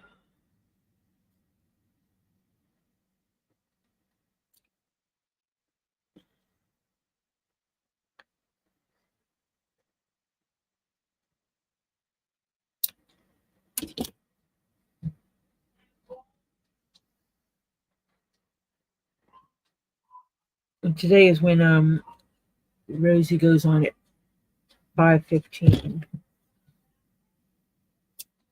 So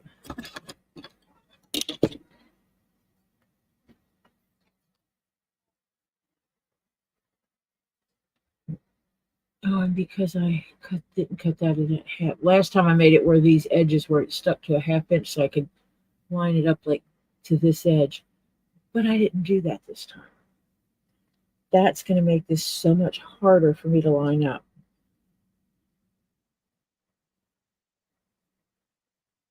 Except I can see where I wrote on here.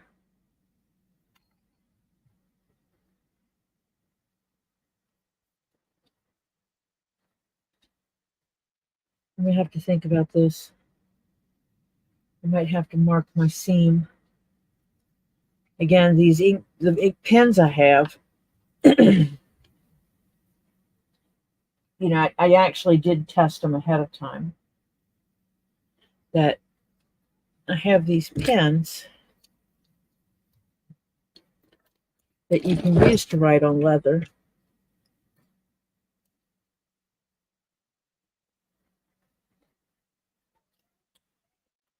And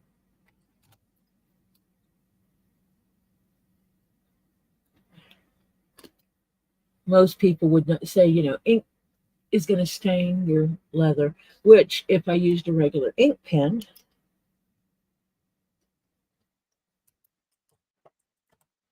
so just so happens that, blue in red makes purple. So I did that. And I don't know if you can see the red and the blue are actually still glistening wet because they're just a different type of medium. They're not like regular ink. And they're definitely not like regular ink. And this is the piece that was written on. I realized I brought it out of view. But one of the things that makes it uber cool, and one of the reasons why I had a sponge on my desk, is whoop, that was too much water. Clean that up.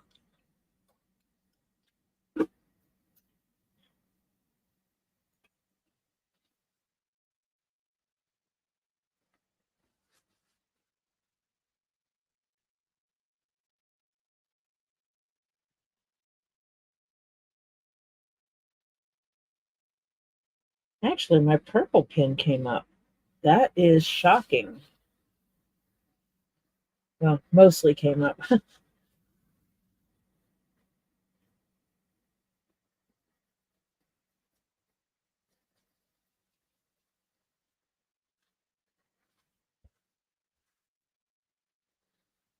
The sponge is a little bit more wet than I wanted it. Squeeze out some of that water.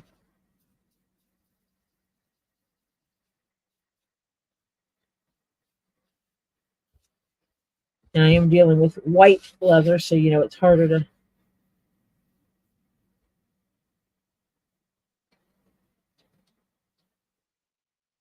But you can no longer see where I wrote on it.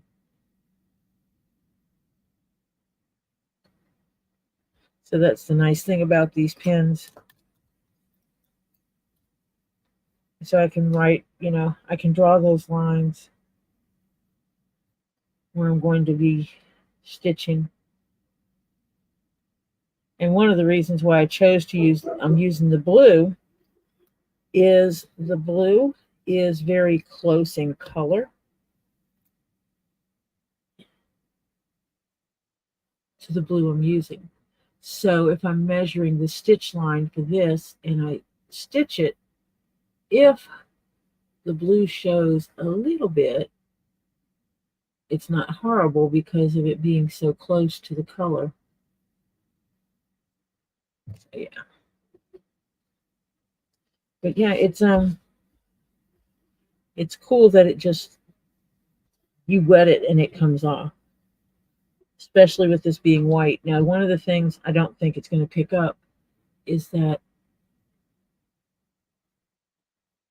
I can see the scribbles from my purple pen. They're right in this section. Yeah, you can see it on the camera. This squiggly line I made. So the purple pen did not come off all the way because that's a regular ink pen. But over here, where I did the red and blue, it came off completely. I'll even,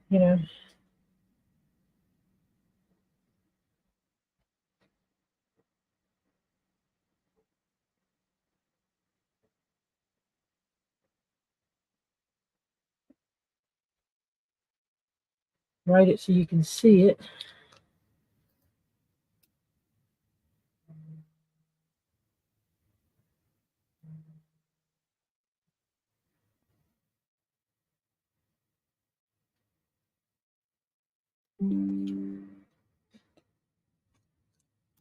It's like I have.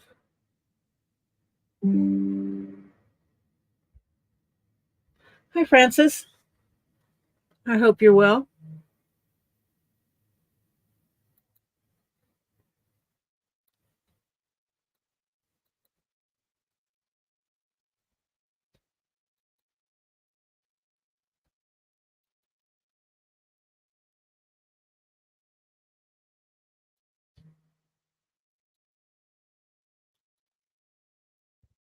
I'm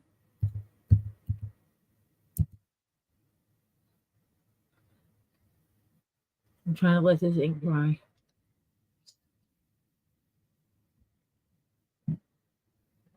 And I have a white one as well, which is what I used on here. But obviously white on white's not going to show up.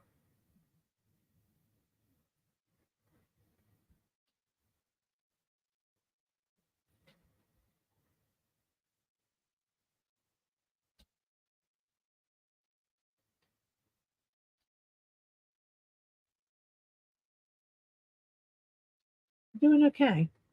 So now you see I've written the word blue and the word red. And to mark the square where I did that, I will put Sharpie on here. Sharpie is not going to come off.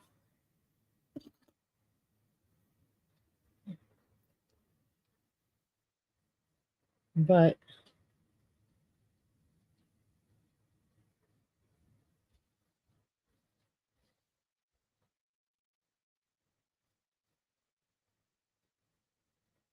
you can actually see the ink on here where I was patting it.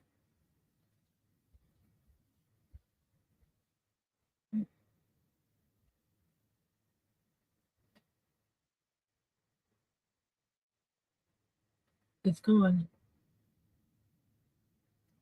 So yeah, those are my new, this is one of my new investments. I actually bought more than these because I didn't know what would work. Working with the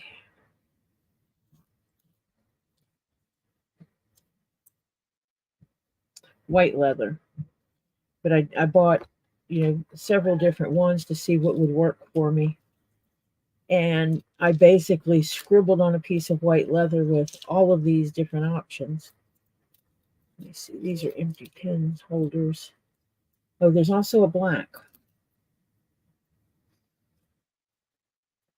But one of the things I liked about that specific set was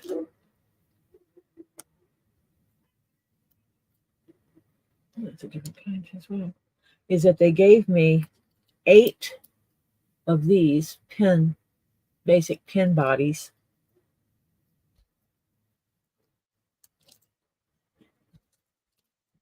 And all of these refills for them. And a nice bag to carry them in.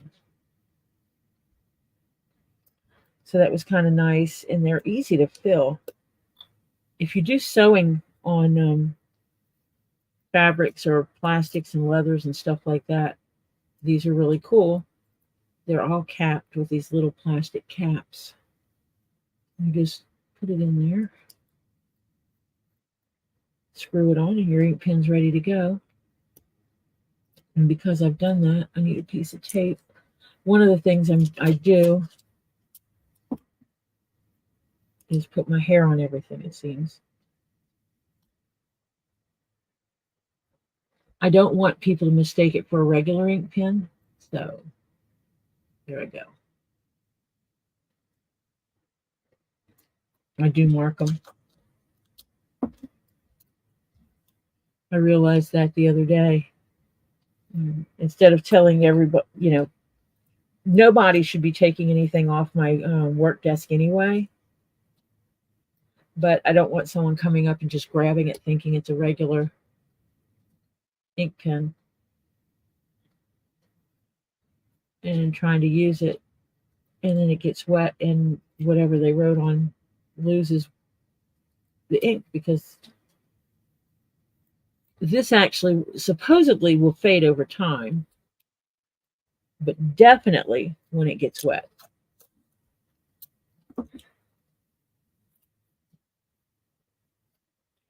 Some of them are heat sensitive, where it's you can sew them. You could use it, and then when you iron it, so it's great for clothes making, and you iron it, it disappears. It's heat sensitive. But one of the things is like if you're making clothes, you're gonna fabric goods. So clothes, quilts, fabric totes, and stuff like that. You're gonna wash them eventually, right? So any marking you put on them is going to disappear when you wash them.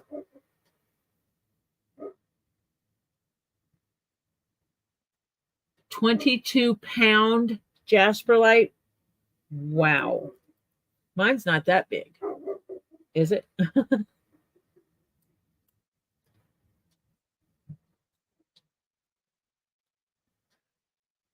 Bye, sweet cheek. See you later. Thank you for stopping by. It is greatly appreciated. Good. I don't know if I want to put a 22-pounder on my shelves. I started putting stuff up yesterday, and I started grabbing stuff, and it's like, where do I want to put it? Do I want to put this on the top? What shelf? I have 3 shelves in the big cabinet. And it was like, I really don't want to put the several heavy pieces in the middle of the glass shelf on the middle or top shelf, because my brain just went into this whole situation where what ifs, because what if will kill you on any project. What if the glass isn't as secure as it says it is? I paid for glass that can withstand this weight, but what if it doesn't? And the top shelf falls, and then it'll fall on the middle shelf, which will fall on the bottom shelf, and then all my stuff will get crushed. And yeah, that's where my brain went. But yeah, so these don't have as much color to them, I don't think. I'm sitting here marking. This is supposed to be purple.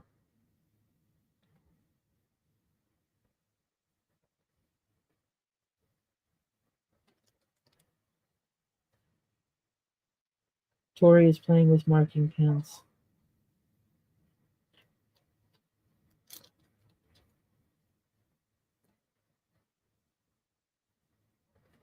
Yeah, the purple one is the only, that purple one just did not.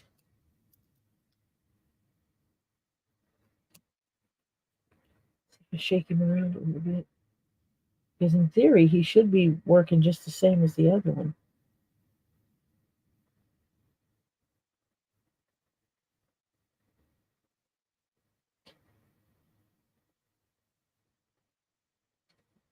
Yes, it's like there's no color here,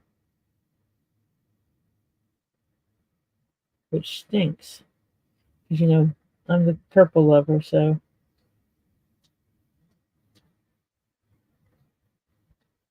not having any purple coming out just really disappoints me. I mean, there's a liquid in here, but it's just not giving off that purple color.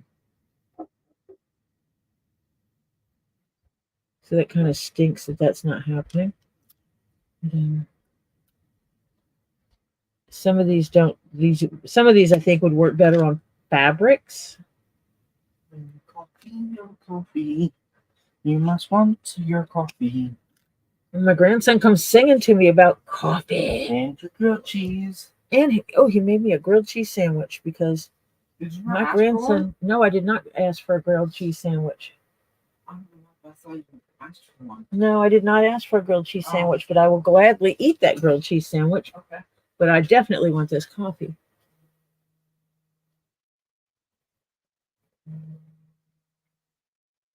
Whoever made my coffee thinks I like sweet, sweet coffee. And these are both white, so these are not going to show up on here. But see those other ones,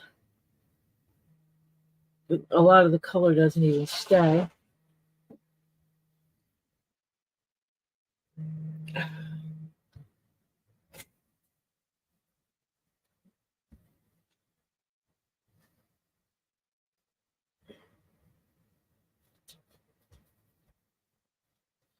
this is what I ran into when I was doing my testing. I did it the same way I did the ink pen kind.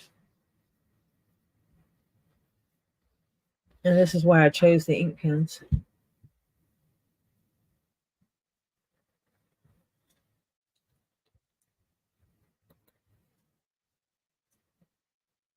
I can see the lines in there.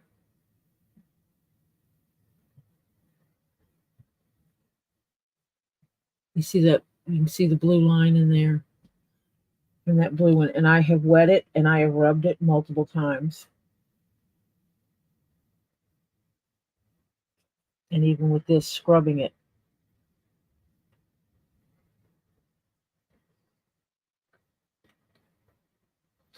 You can still see that blue on there.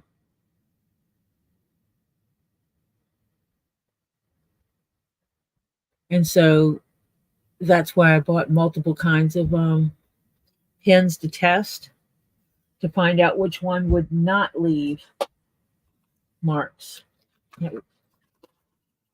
These are all white ones, but because they sent me this nice little zip bag, that means I can just put everything in here and zip it up and set it to the side so I don't have to worry about it. But yeah, I was actually disappointed in those ones that are supposed to be totally disappearing that stayed. Yeah. The pink is there too, but it's a lot faded. So, oh, I should have left the white out because I'm working with the blue leather too, so the white.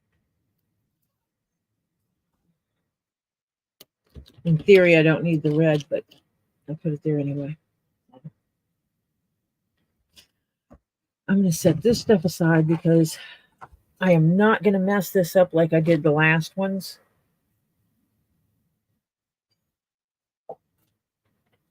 By trying to push myself to work on them when I wasn't focused.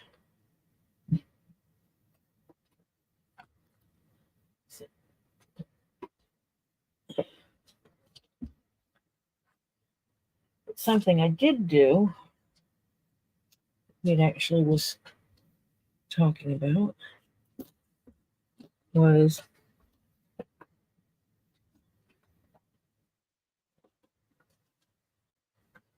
I decided to not try to enlarge the pattern, just enlarge it, and I smushed my papers. So I went ahead and I just actually cut the pattern out larger. Since the whole alignment wasn't something I was going to work with anyway. And these holes are actually closer to what I use, but not quite. So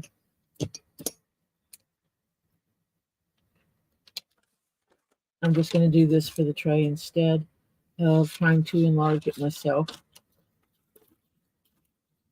And yes, I do purple scissors because no one can say, but I didn't know they were your scissors.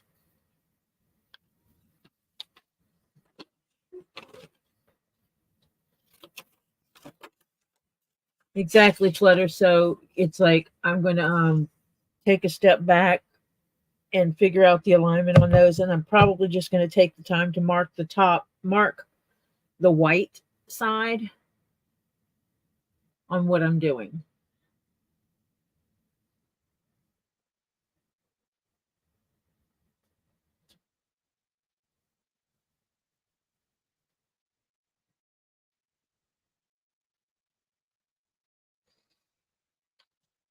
I think it's cool that you're able to find beautiful things that people want to buy.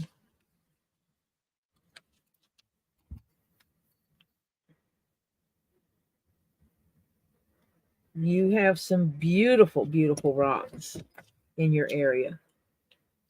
And I absolutely think you should take advantage of that and collect those rocks and sell them. It's mutually beneficial. I get rocks for my collection, and you get money.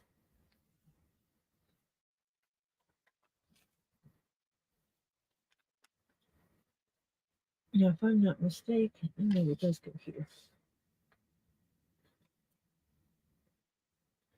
These don't have the nice little scissors the way my other stuff does.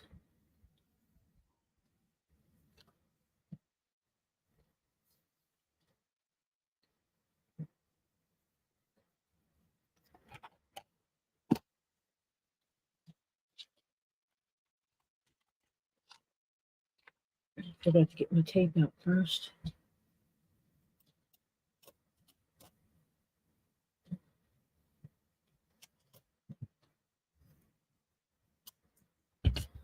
What Flutter is saying is, Tori, I'm going to take all your money by selling you pretty rocks.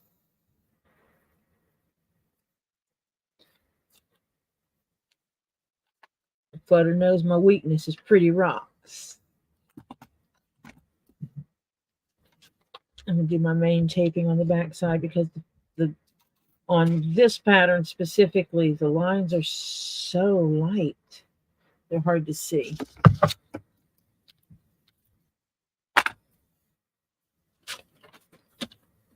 So I only tape the outside edge on the back side of it. Cut this down. This tray is not in any way, shape, or form big enough for all my pieces. And actually, I think it is big enough for 2 of them.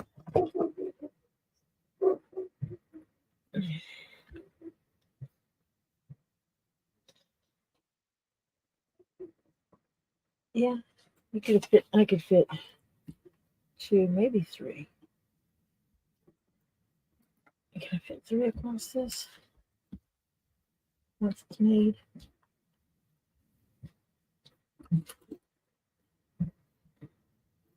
I can. Got an idea.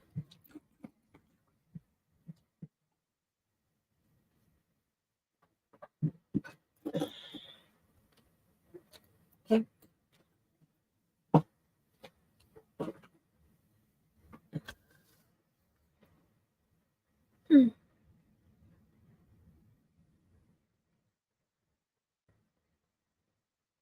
Interesting. So all I have to do is make it double wide and it would fit.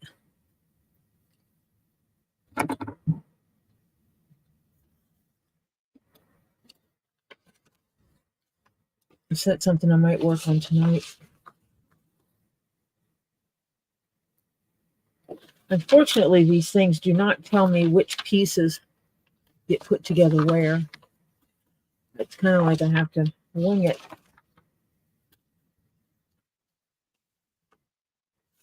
Maybe these go together.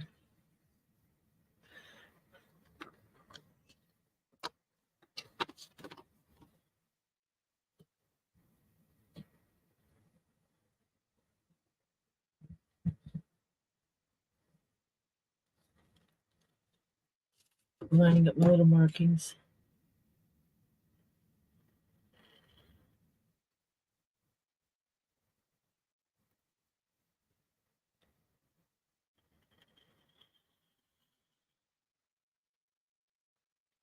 I might see if my favorite nail salon is open tomorrow. I usually don't go on a Sunday, so I'm not sure if they're open or not.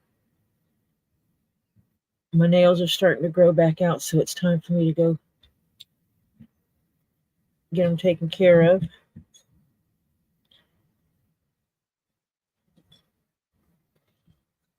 My nails are very brittle naturally. They always have been my entire life since I was a small child.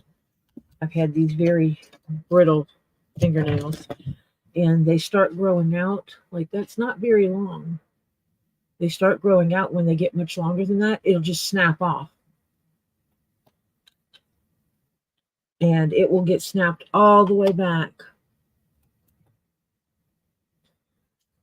And I will be in excruciating pain because of it. Because sometimes it'll go back and it'll rip into my finger. And I hate when it does that. I absolutely hate when it does that.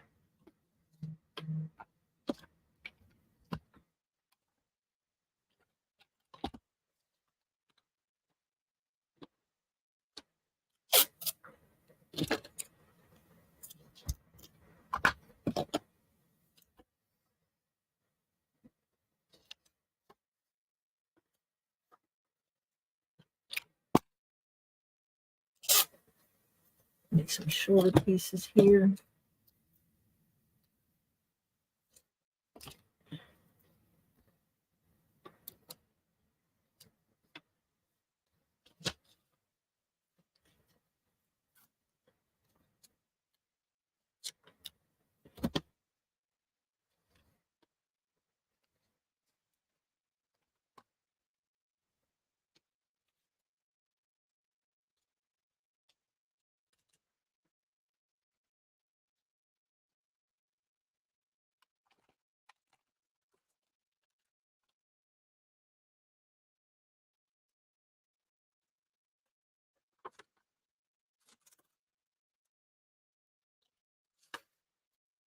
Put those pieces together.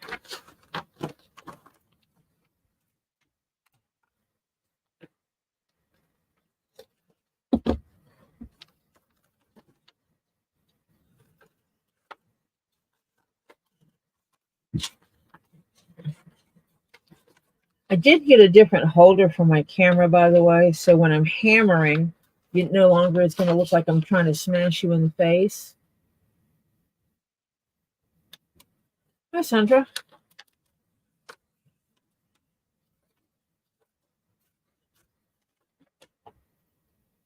X-ray on your neck, huh?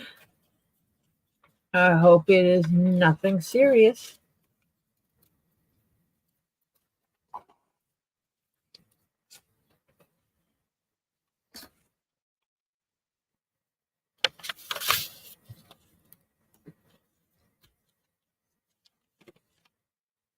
Because nothing is always good when it comes to your health.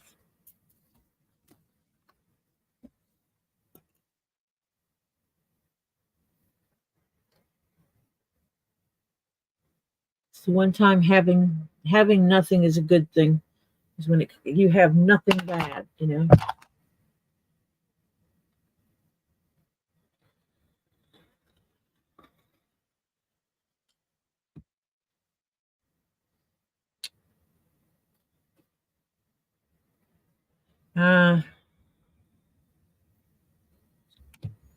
So that semi-exploratory of let's rule out the stuff because we don't know what's going on.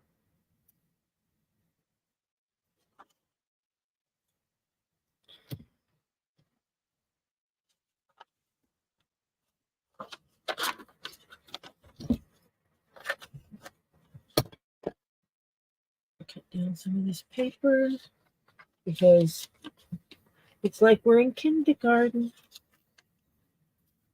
Let's play with our paper, children.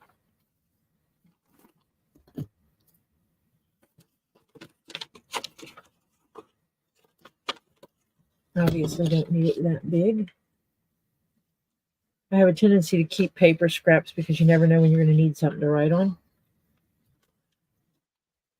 So you will see me taking paper and sticking it off to the side, and that's why. It's because I am a very frugal person and do not believe in throwing away perfectly good things. Which is why I wind up taking packing supplies back to Robbie. And I'm sending Lisa some stuff. Because it's stuff a lot of people just normally toss. Like all the bags that Lisa and Kendra send us with tumbles in it and stuff.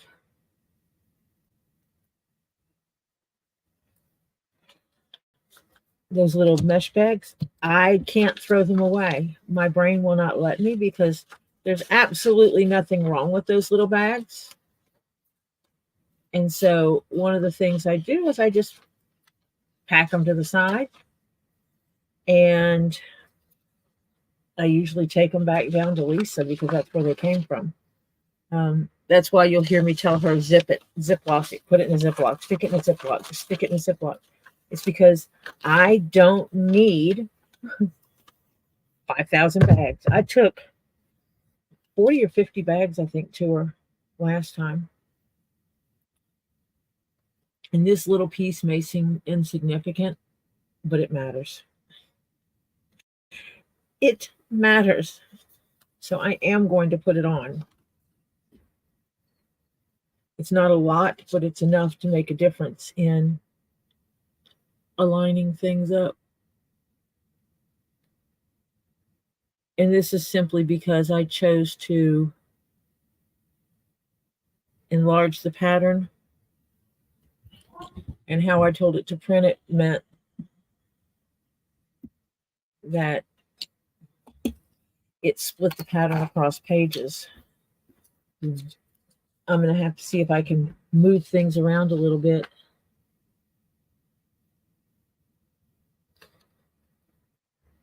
And make it where it doesn't split this piece like this anymore. I didn't cut off a piece of tape. Shoot.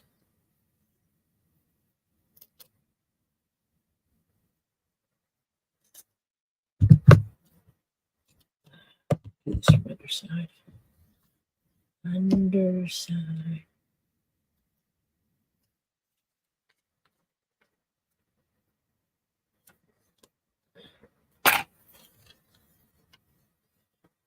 I find this way of doing it, you have to line it up really good before you can let that second piece of paper touch.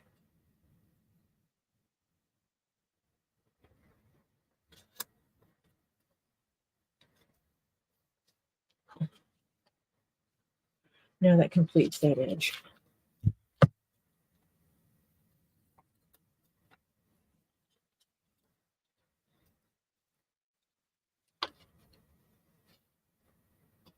I just realized if I cut that back to there, that edge is not going to be on there anymore. It's not going to be taped.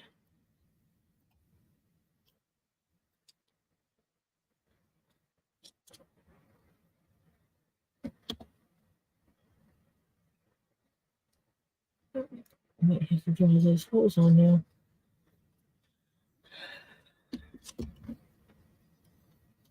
I'm just worried when I go to cut back. Yeah, I just undid the taped edge. Basically, I cut the tape where I taped it together. I just cut all that off. Cut it back a little bit more to make it work.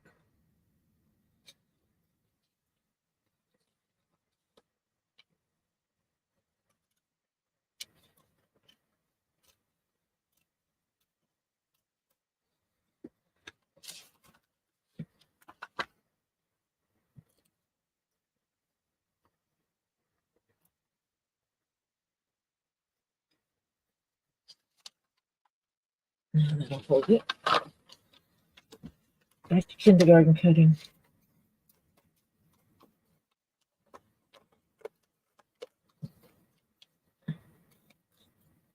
Need to clean up that section.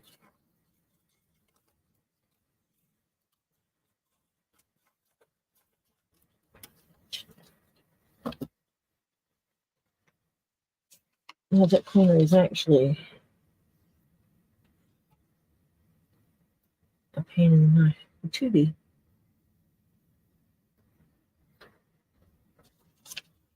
I think I'm going to cut that. There.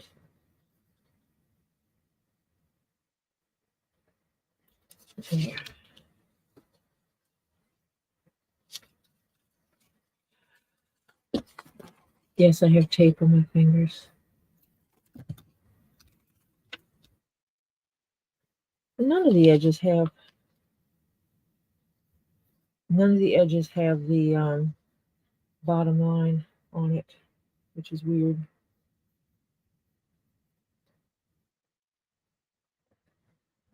So I'm going to draw that bottom line anyway, so I can tape across it to hold off 3 pieces together there.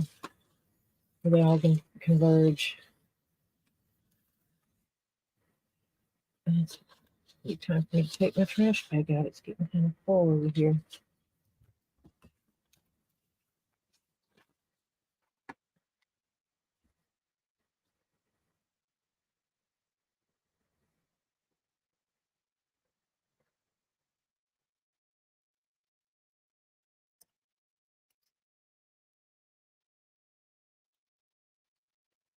Marking things in purple is my common, something I do often.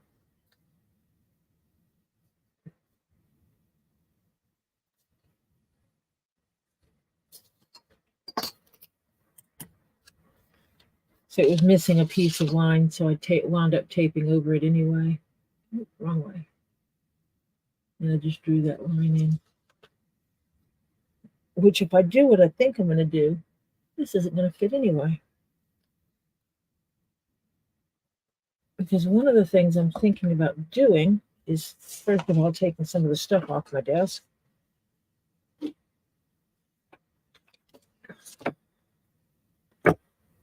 Because after having the realization that if I make this twice as big this way, I can fit all of my pattern pieces in it. So I could have a leather tray to use. I need to scroll up. It seems like people have things they're saying. Yep.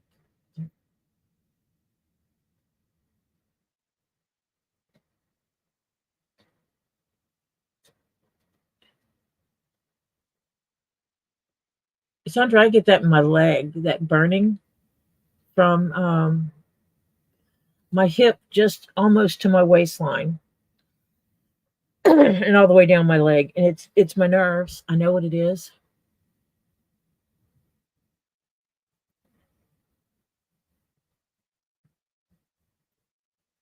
Well, these are small bags, the small mesh bags that are like only this big. So I have some that are as small as 4 inches, some are 6 inches, but they're still only like 3 inches wide. And yeah, that's how I am, Francis. If it's something that's useful, I can't throw it away. That's why you'll see me using Chinese takeout containers in my work area, or you may see jars, glass jars. We use them for everything because they're good.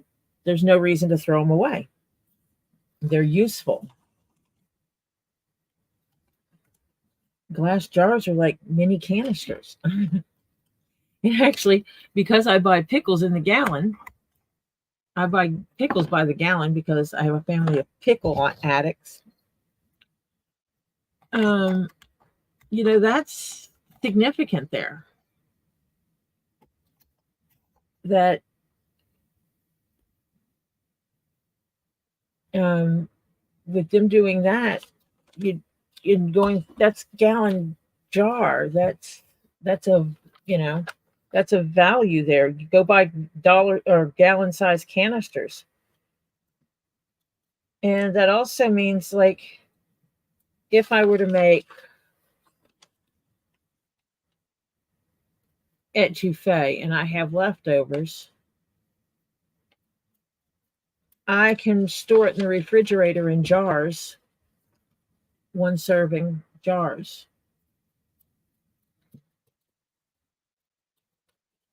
I can determine how many scoops is a serving, and I can put it in jars in the refrigerator and store it that way because it takes up less space, or in Chinese takeout containers. And then, the next day someone's like, oh, I want to have etouffee for lunch. They can just grab one of the containers and there it is. They just have to make up some rice to go with it at that point.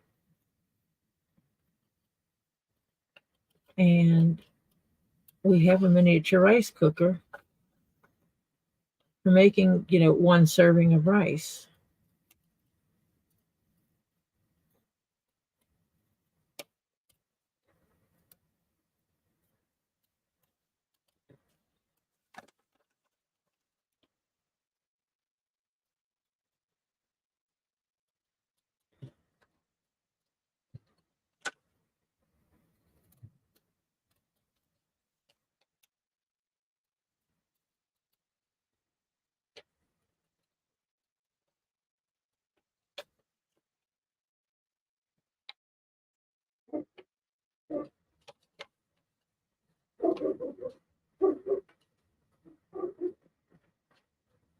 I do need to make some markings on here.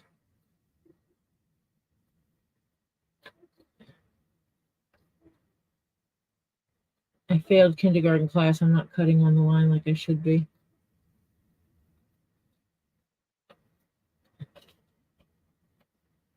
And again, that comes from actually doing it out away from my body because I'm really weird in how I do things.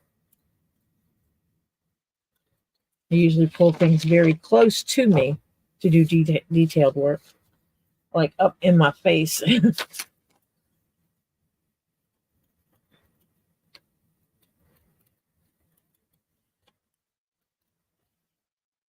these are not the best scissors for this anyway.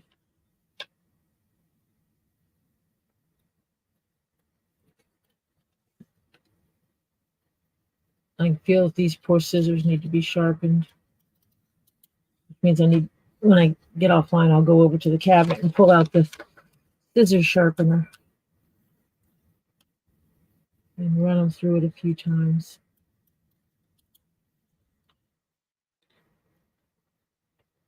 Okay, Flutter.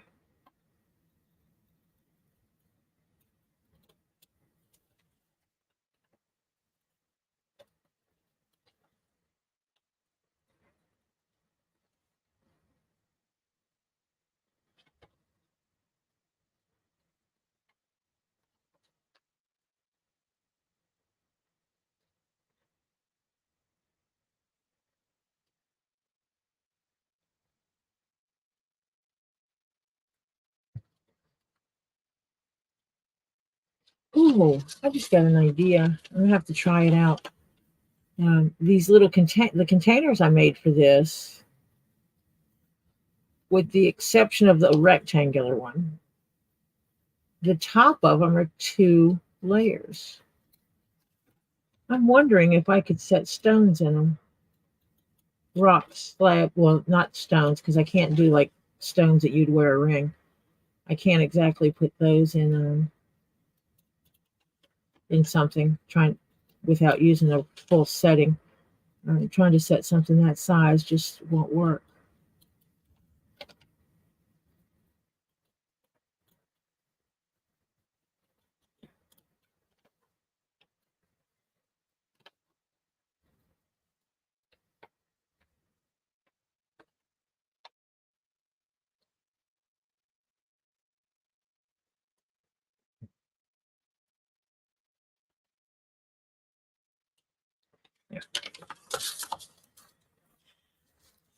I'm doing this so that I can trace the pieces. What I'll do is I'll work from the back side of the leather.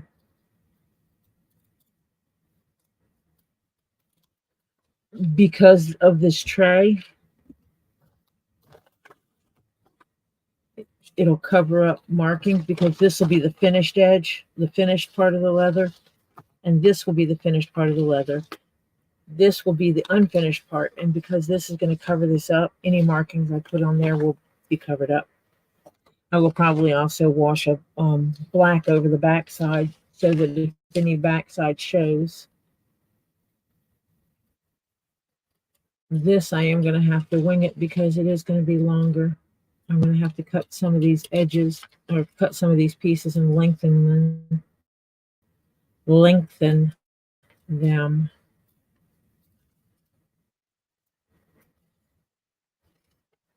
But I'm going to go ahead and actually I need to not bother with this part right now because I can't because this gets sewn in here. So this lines up with this edge. That I'm going to have to, if I lengthen this to make it twice, I'm going to have to split this and lengthen that way to make it twice as big.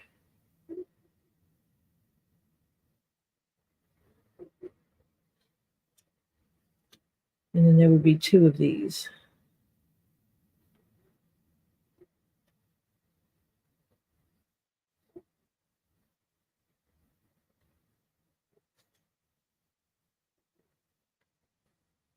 And so that would line up to there and get stitched around halfway.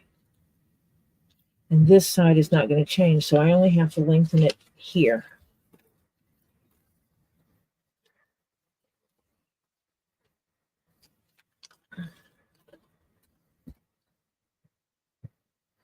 And I'm actually going to,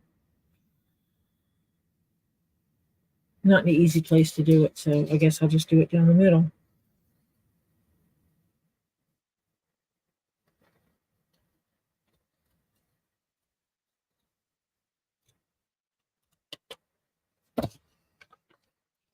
And that's where I'll add in the space.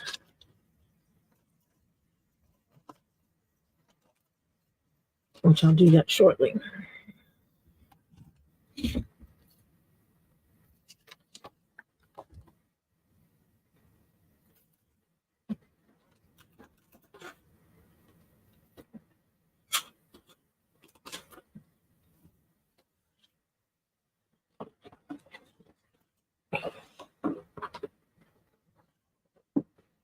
Oh, this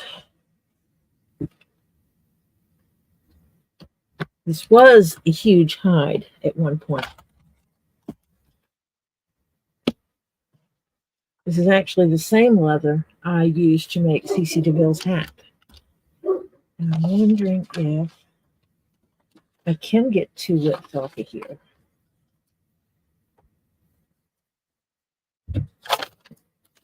Yep. And then I can definitely get 2 lengths off of here. So yes, I can do this.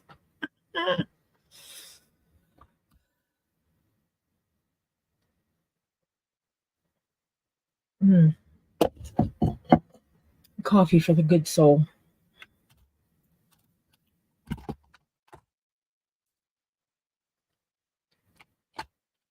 Move my sponge out of the way.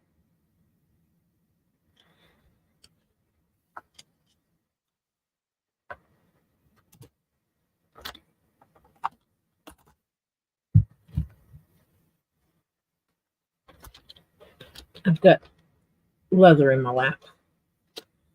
I put that back up here to that edge.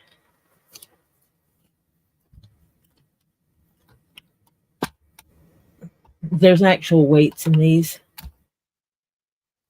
boxes. And you can, if you're doing lighter weight stuff, you can take them out and use them individually.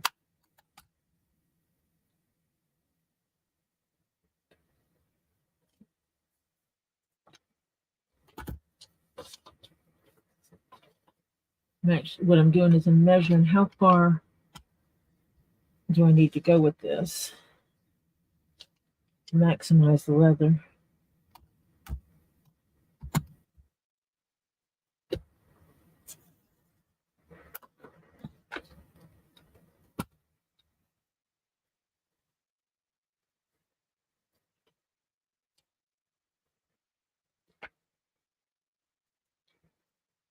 There is enough space here to do it.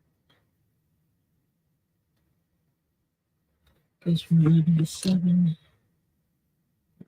Okay, so right here is a good space for this. So I can cut this hide off, which you cannot see because I am way off camera cutting this.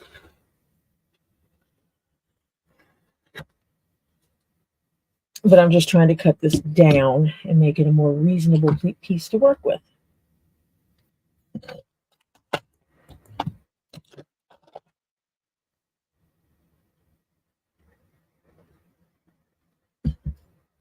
and try to consume the coffee. My grandchild, maybe that tastes like they put twice as much sugar in it or sweetener in it than I use. Because, wow. Hi, Free Spirit.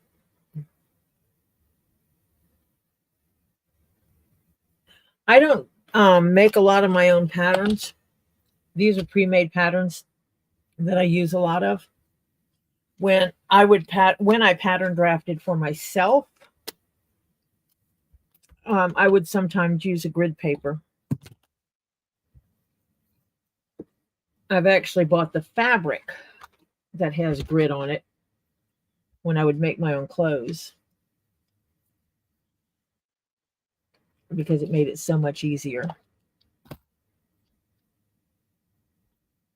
I do want to mark this first. Where it is, I'm going to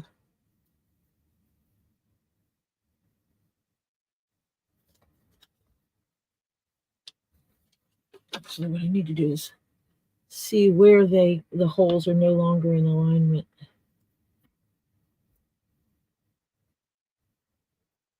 So this hole.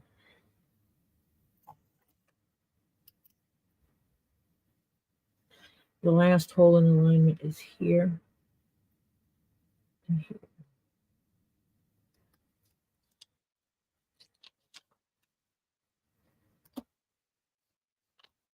So let me see. That's where I would have to cut it. If you measure from the right place, right? So that's 3. It would be 6 inches.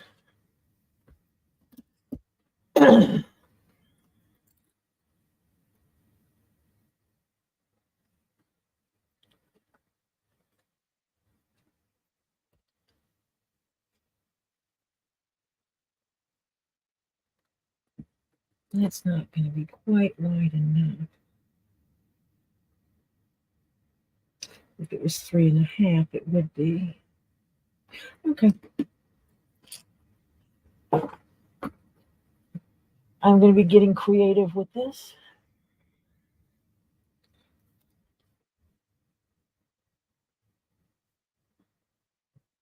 This ruler is not long enough.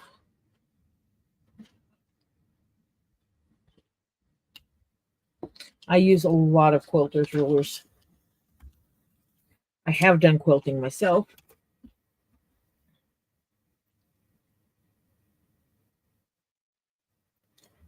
It is one of those things that I find I love making the squares.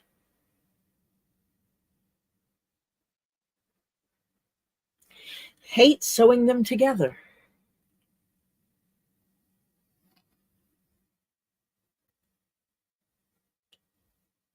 Oh, that did not stick right all the way down.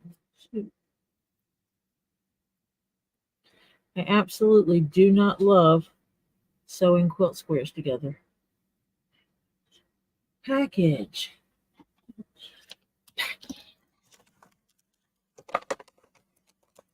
I got a package.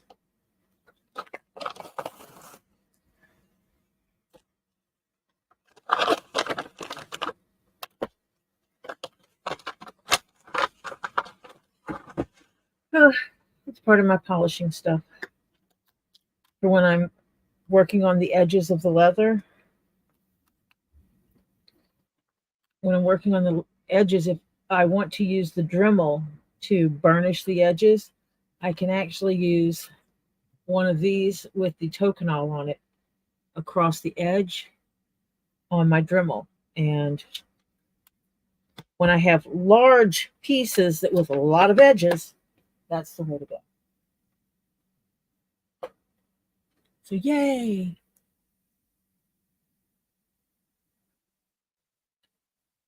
Take a shower, go rock hunting.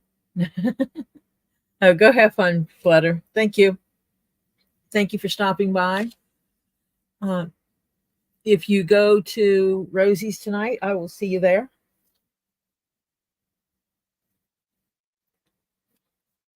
Yeah, in theory, grid paper would be easier. I should probably get a container of grid paper, package of grid paper for when I alter patterns, like I'm getting ready to do with this one, because that would make my life easier. But I put the ruler back where it goes in its holder.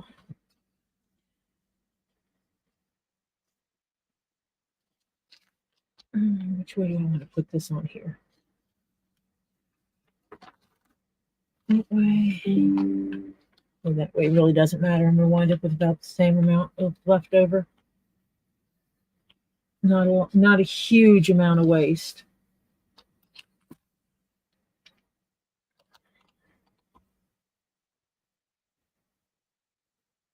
I do not need scissors right now, so I'll throw those up there. Do not need Mr. Ink-A-Pen.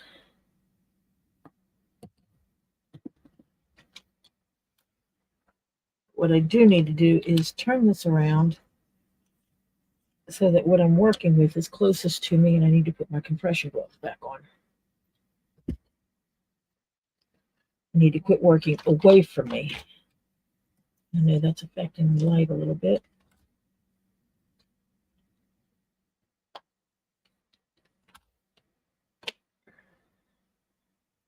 I got me some new compression gloves and discovered purple ones down here are not the smartest thing to wear, because I deal with so many different things and my hands get dirty, and the light purple ones pick it up. I need to put these in the wash later today, and get out some black ones.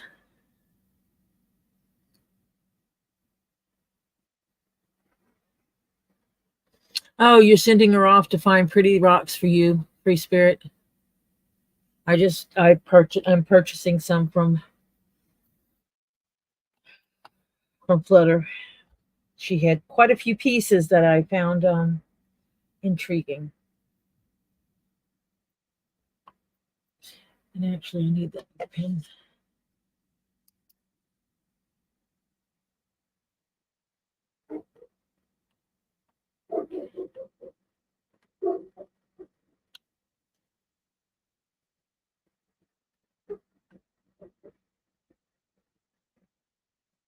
Because I'm working on the back side of the leather. The other stuff won't work.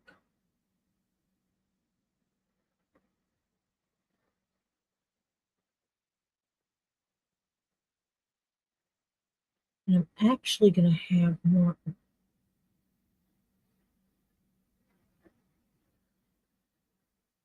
Next, that edge is going to curve where it's going to curve. So yeah.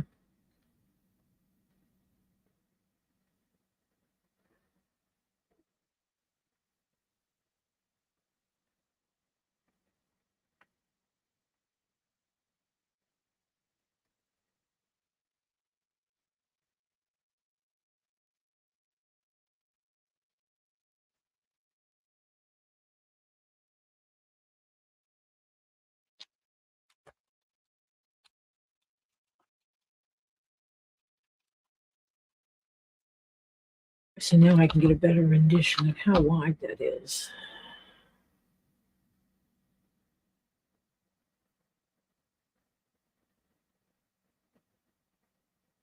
It's still only going to give me about 6 inches, and I want to make it a little wider. So what I'm going to do is cheat.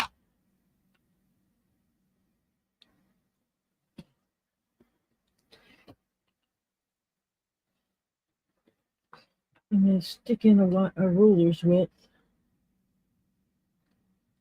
Let's see something.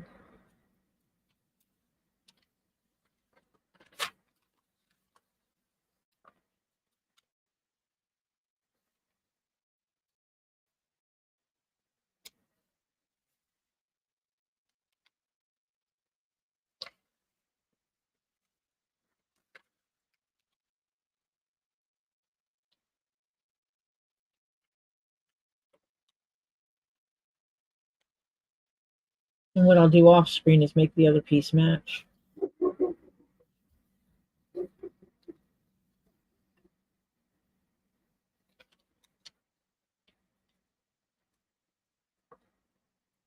Make sure I marked those, not just that I stopped at the same place, that those edges are even.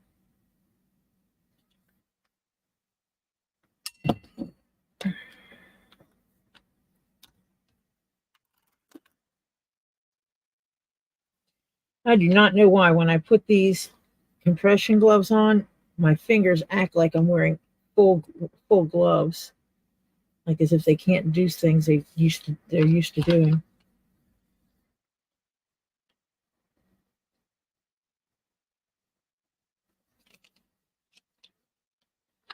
These things are not actual pattern weights, but I'm using them as pattern weights because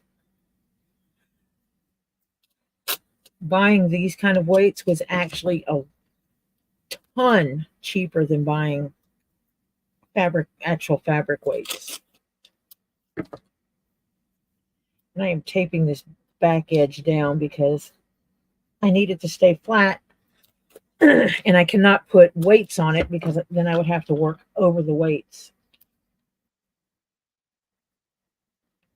I'll just tape this edge down to make it be still. What I'm trying to do is get this back aligned.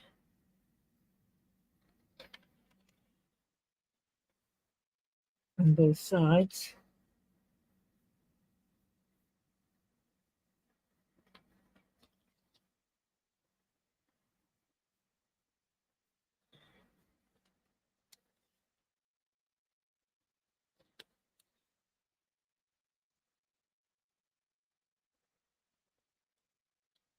Because we're in kindergarten. By golly. That there.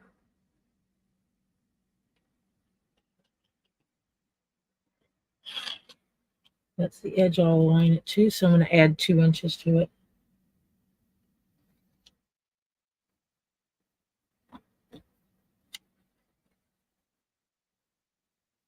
I'm also making it where this line extends out, so I can line that up.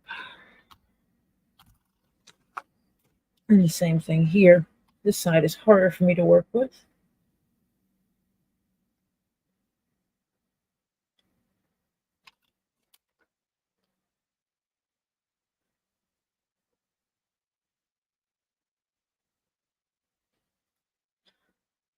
I may have to put a shorter ruler here. Put the big boy ruler back down. All my stitching lines and everything I'll put on after.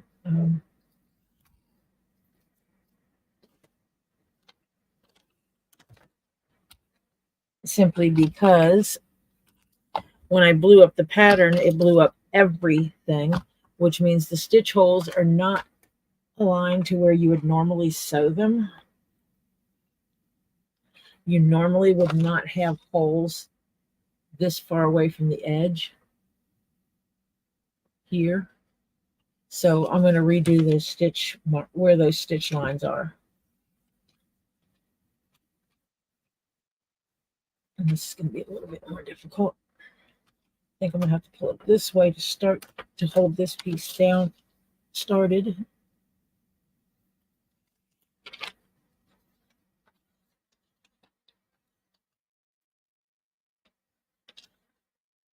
And I will double check this before I completely mark it to go.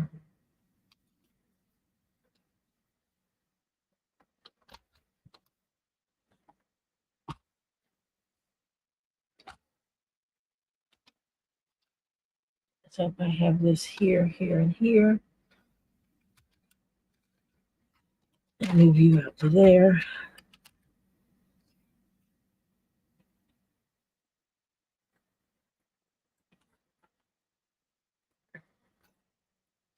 These will fit comfortably in this box. Yes. So yes, I am making a leather tray to go with it, even though I am getting a tray from Lisa of Two Leaves in a Pod, simply because I want to have a resin tray to go with this. But I am making a leather tray for myself for here.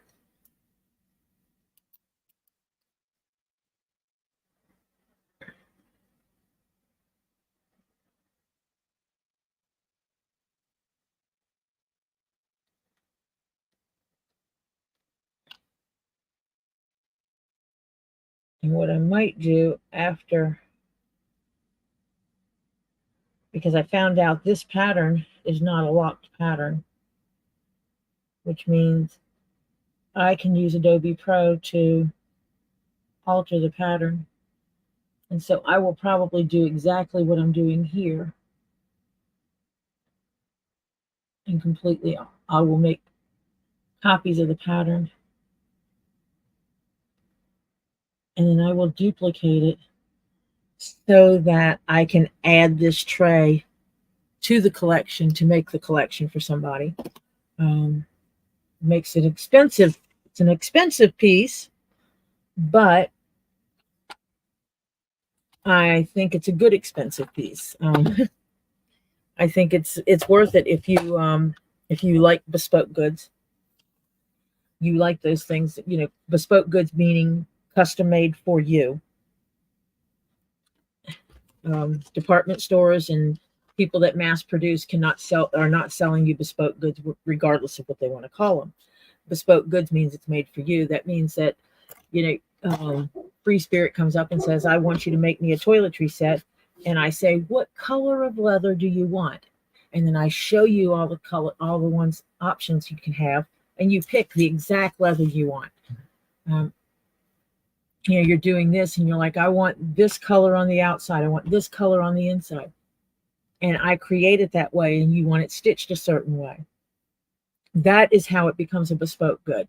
It is custom made for you in your specifications. Bespoke clothing is made to your exact measurements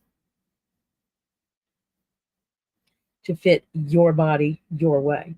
A lot of companies have started using the term bespoke in their description of things. Oh, we sell bespoke goods, and they use it as a catchphrase, and they're actually mass-produced goods. They're not bespoke goods. They're mass-produced. You can't use mass-produced and bespoke in the same sentence unless you're using the word and. I do make some things standard, and I can make bespoke goods. That's one thing. But come by our bespoke handbags made by Louis Vuitton. No.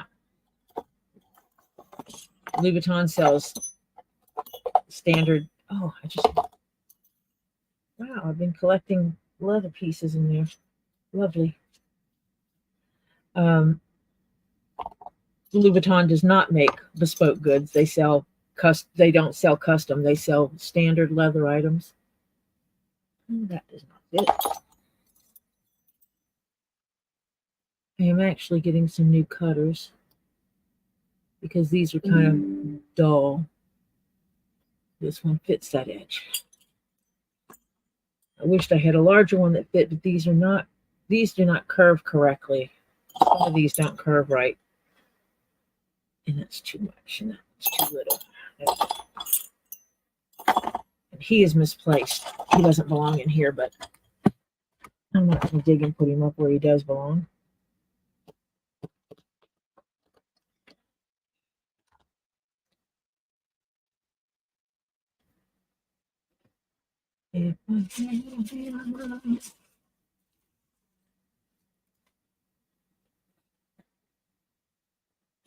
There's my hammer. Exactly where I put it last time that I couldn't find it.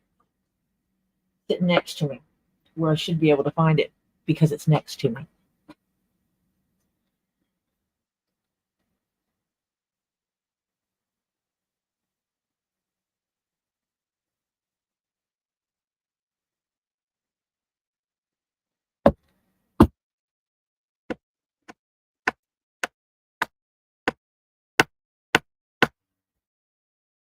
That cut all the way through? No.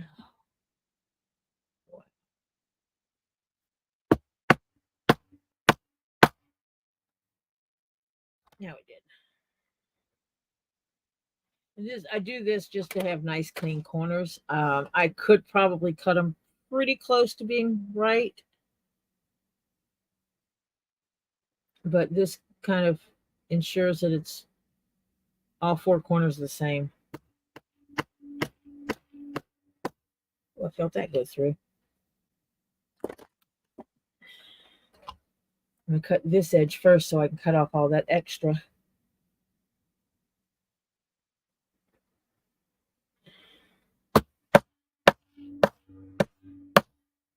That went through.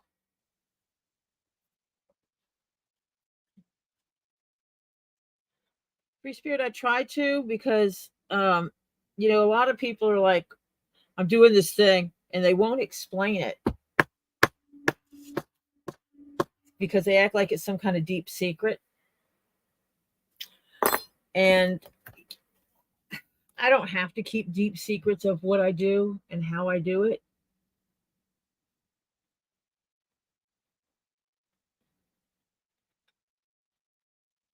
There's some things I could explain to you that I do, and you still couldn't duplicate it simply because you're not seeing what's inside my head. And that becomes the missing component. And trust me, no one wants to see what goes on in my head.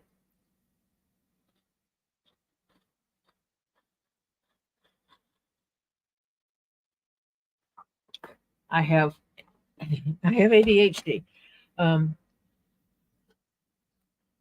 That wasn't diagnosed until I was an adult.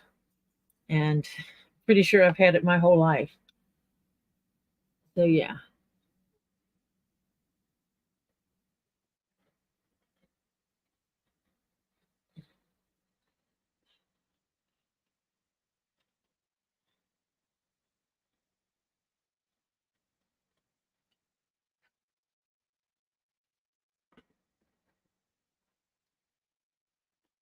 Your laptop is MIA. Did your housemate borrow it?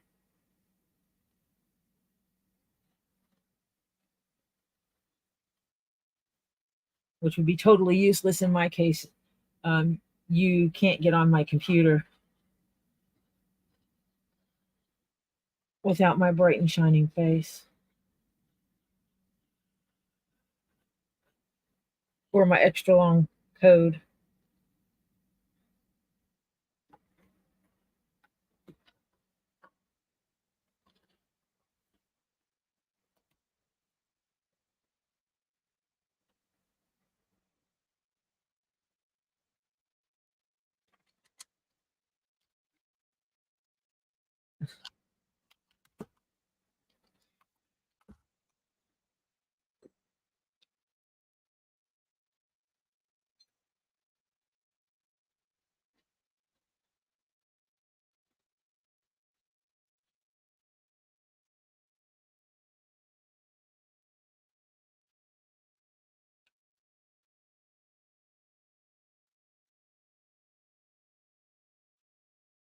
You have to clean up those corners a little bit.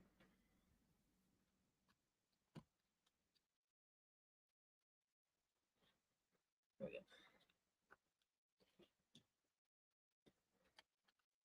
go. So this is the side is where I'll mark finish and clean this side up. But I mean, this is the bottom side. This is the side that'll get scratched up a lot because this is the side that's going to be down. I'm debating if I want to put a very thin layer of black leather over this before I go any further as far as making it, because the tray will sit this way and this will be stitched inside the edge, both here and here. This will get stitched inside, and it'll get stitched about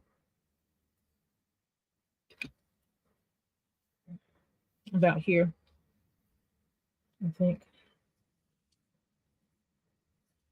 Yeah. It's stitched about there. So, and it'll be the finished leather. So it'll sit just inside. And then there's an edge that stitches onto here. But if anything of this underside shows, I don't want this brown showing.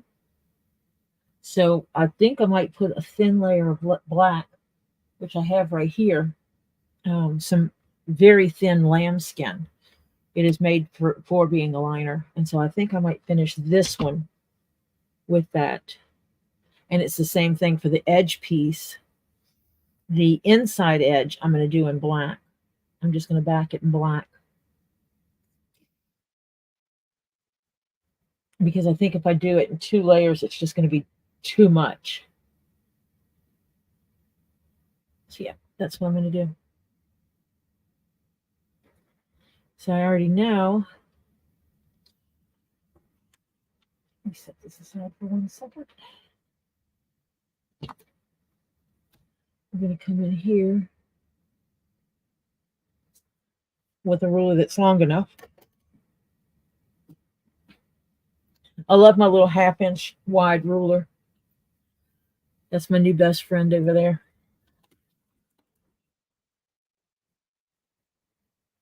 So it is that one.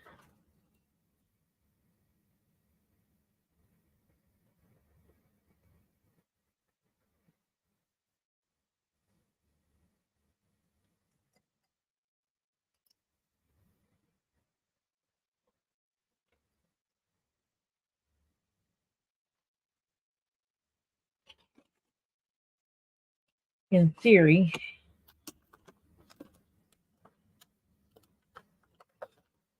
and I do mean in theory, fold this edge.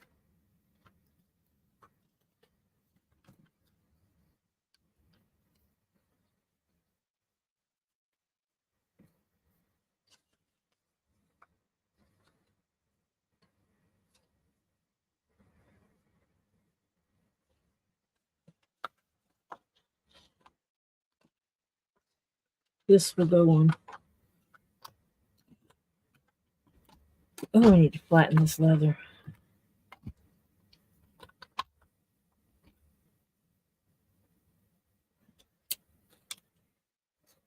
This will fit in here. Not too far off this edge.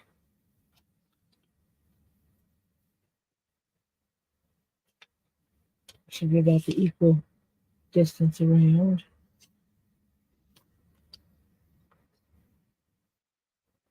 Actually, it should fit in here. And this ruler should be able to fit here. Remember, it's going in the right direction. No, because that's going to push that all the way to the edge, and it shouldn't. Interesting that it's not exactly the same. It's like a proportionate thing going on here.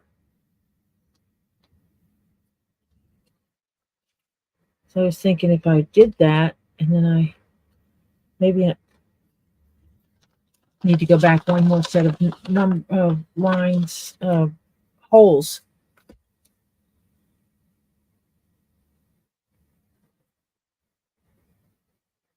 Because there's a possibility I can exactly use that line that's already on here.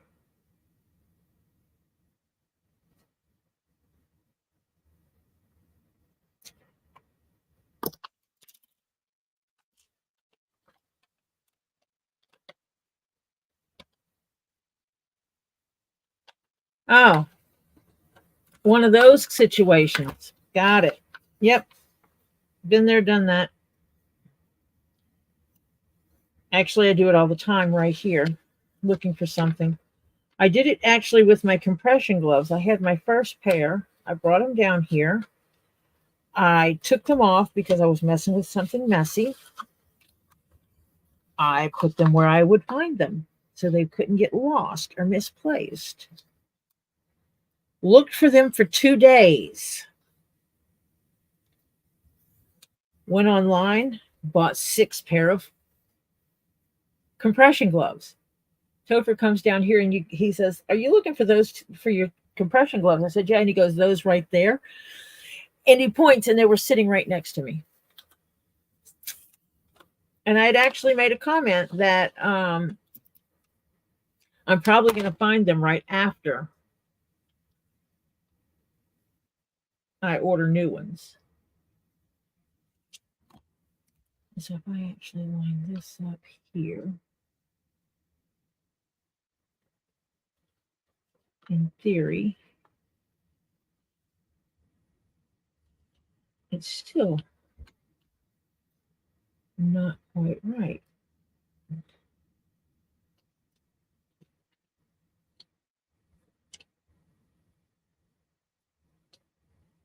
I need to see something. This one is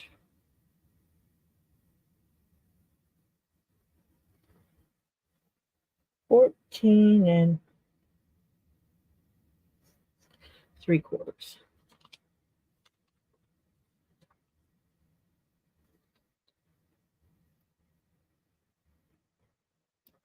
So 1 2. Oh, that's gonna make it hard to line up. 2 4 6 right there.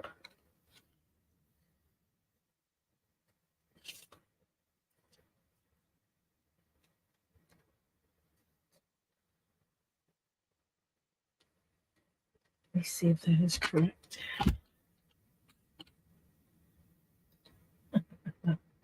Not gonna be easy to do this.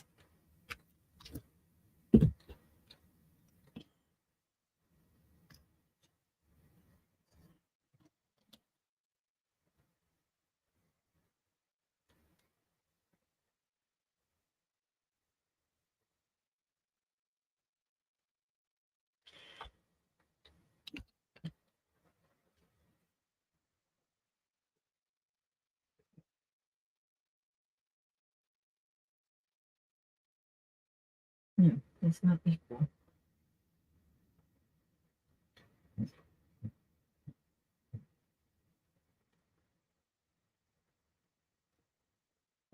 Close.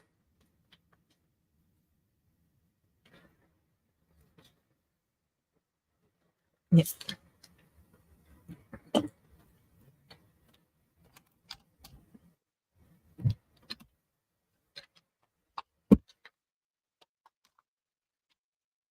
Definitely don't want this moving any further. But it is not lined up.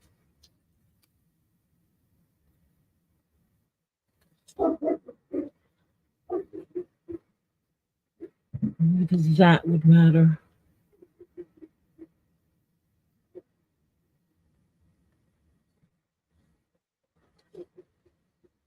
Having it the same distance on this back edge from the edge.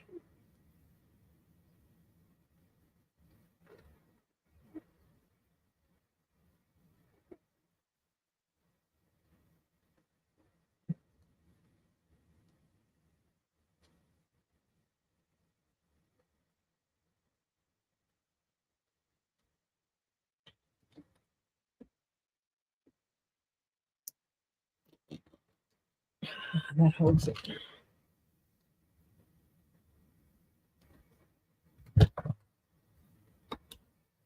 This ruler is because it's only a 1/2 inch front to back, can actually reach across and clip. So I can hold it and line this pattern up to the edge, like so. And then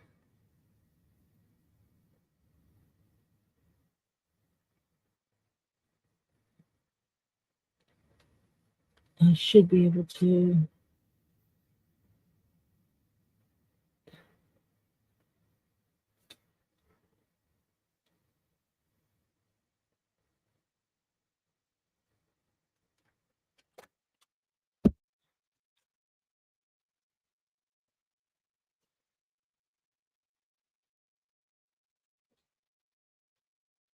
trying to see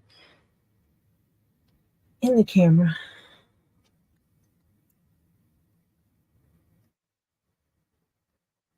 And actually, I think it needs to be more than 1/4 of an inch off that edge. A little bit more than 1/4 of an inch.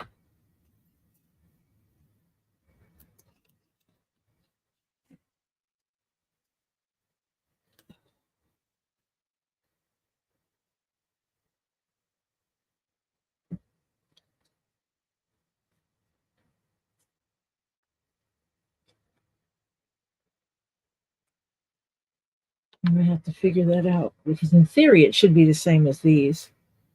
And that's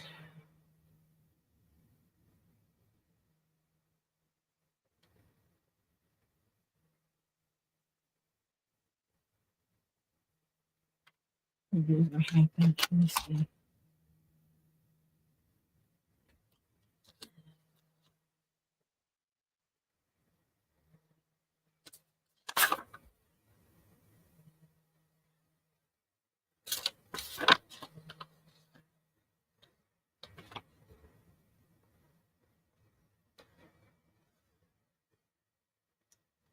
Oh, pinching these clips hurts my hands today.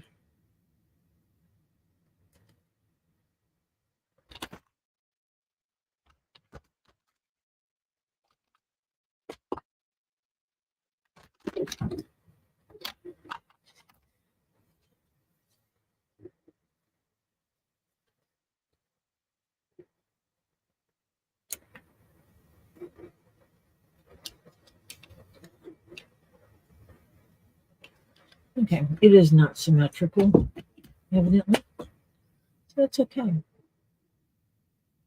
I will make it work.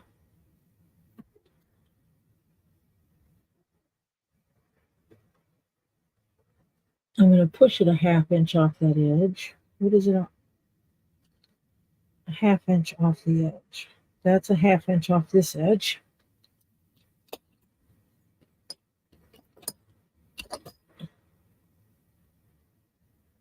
And that is a 1/2 inch off that edge. So there we go.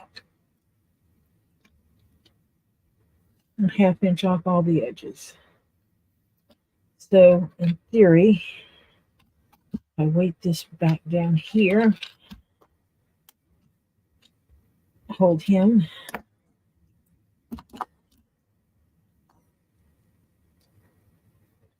I don't need my big ruler to do that.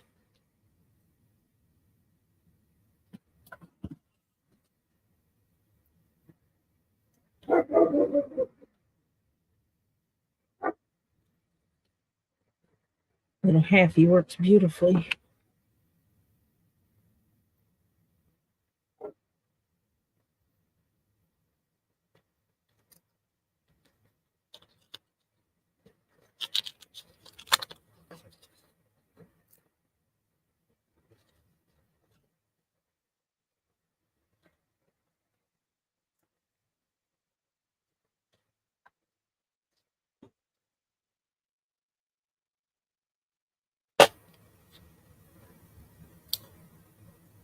And with these marks, I will actually partially redraft this other piece to make it fit in the guidelines of this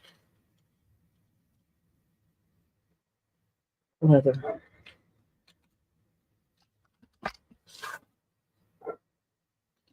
Because the reality is I only need it for its corners.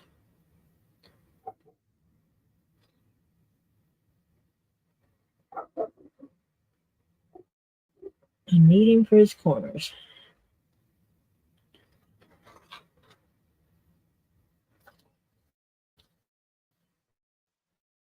So now when I line this up, I've got both of these edges to line up here. And see, it's a little bit longer. I don't know if you can see it. It comes just over the very edge here. And so that makes it a little more difficult. But I will figure that part out to get these corners to be symmetrical.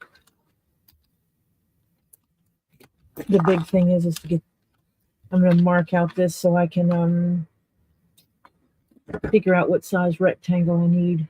on the other piece of leather and go from there.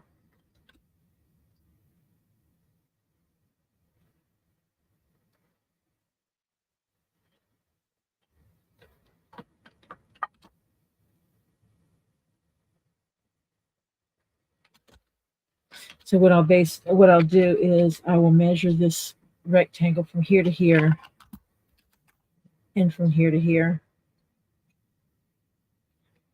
So I'll measure it this way and I'll measure it across this way and figure out what size rectangle I need. And then I will use the pattern piece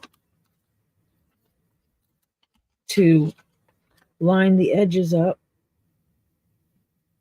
I will basically line up the edges like this and draw in this arc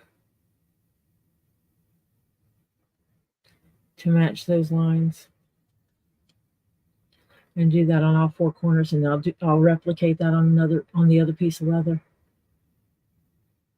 So what time is it right now? It is almost 4:30. I'm going to start winding down because I need to take a break, stretch my legs, and check on the household and stuff like that. Before Rosie goes on, Rosie's Random Treasure goes on today at 5:15. So I will be stopping by there. I might go on with her, so you may see me up on her screen working on leather goods.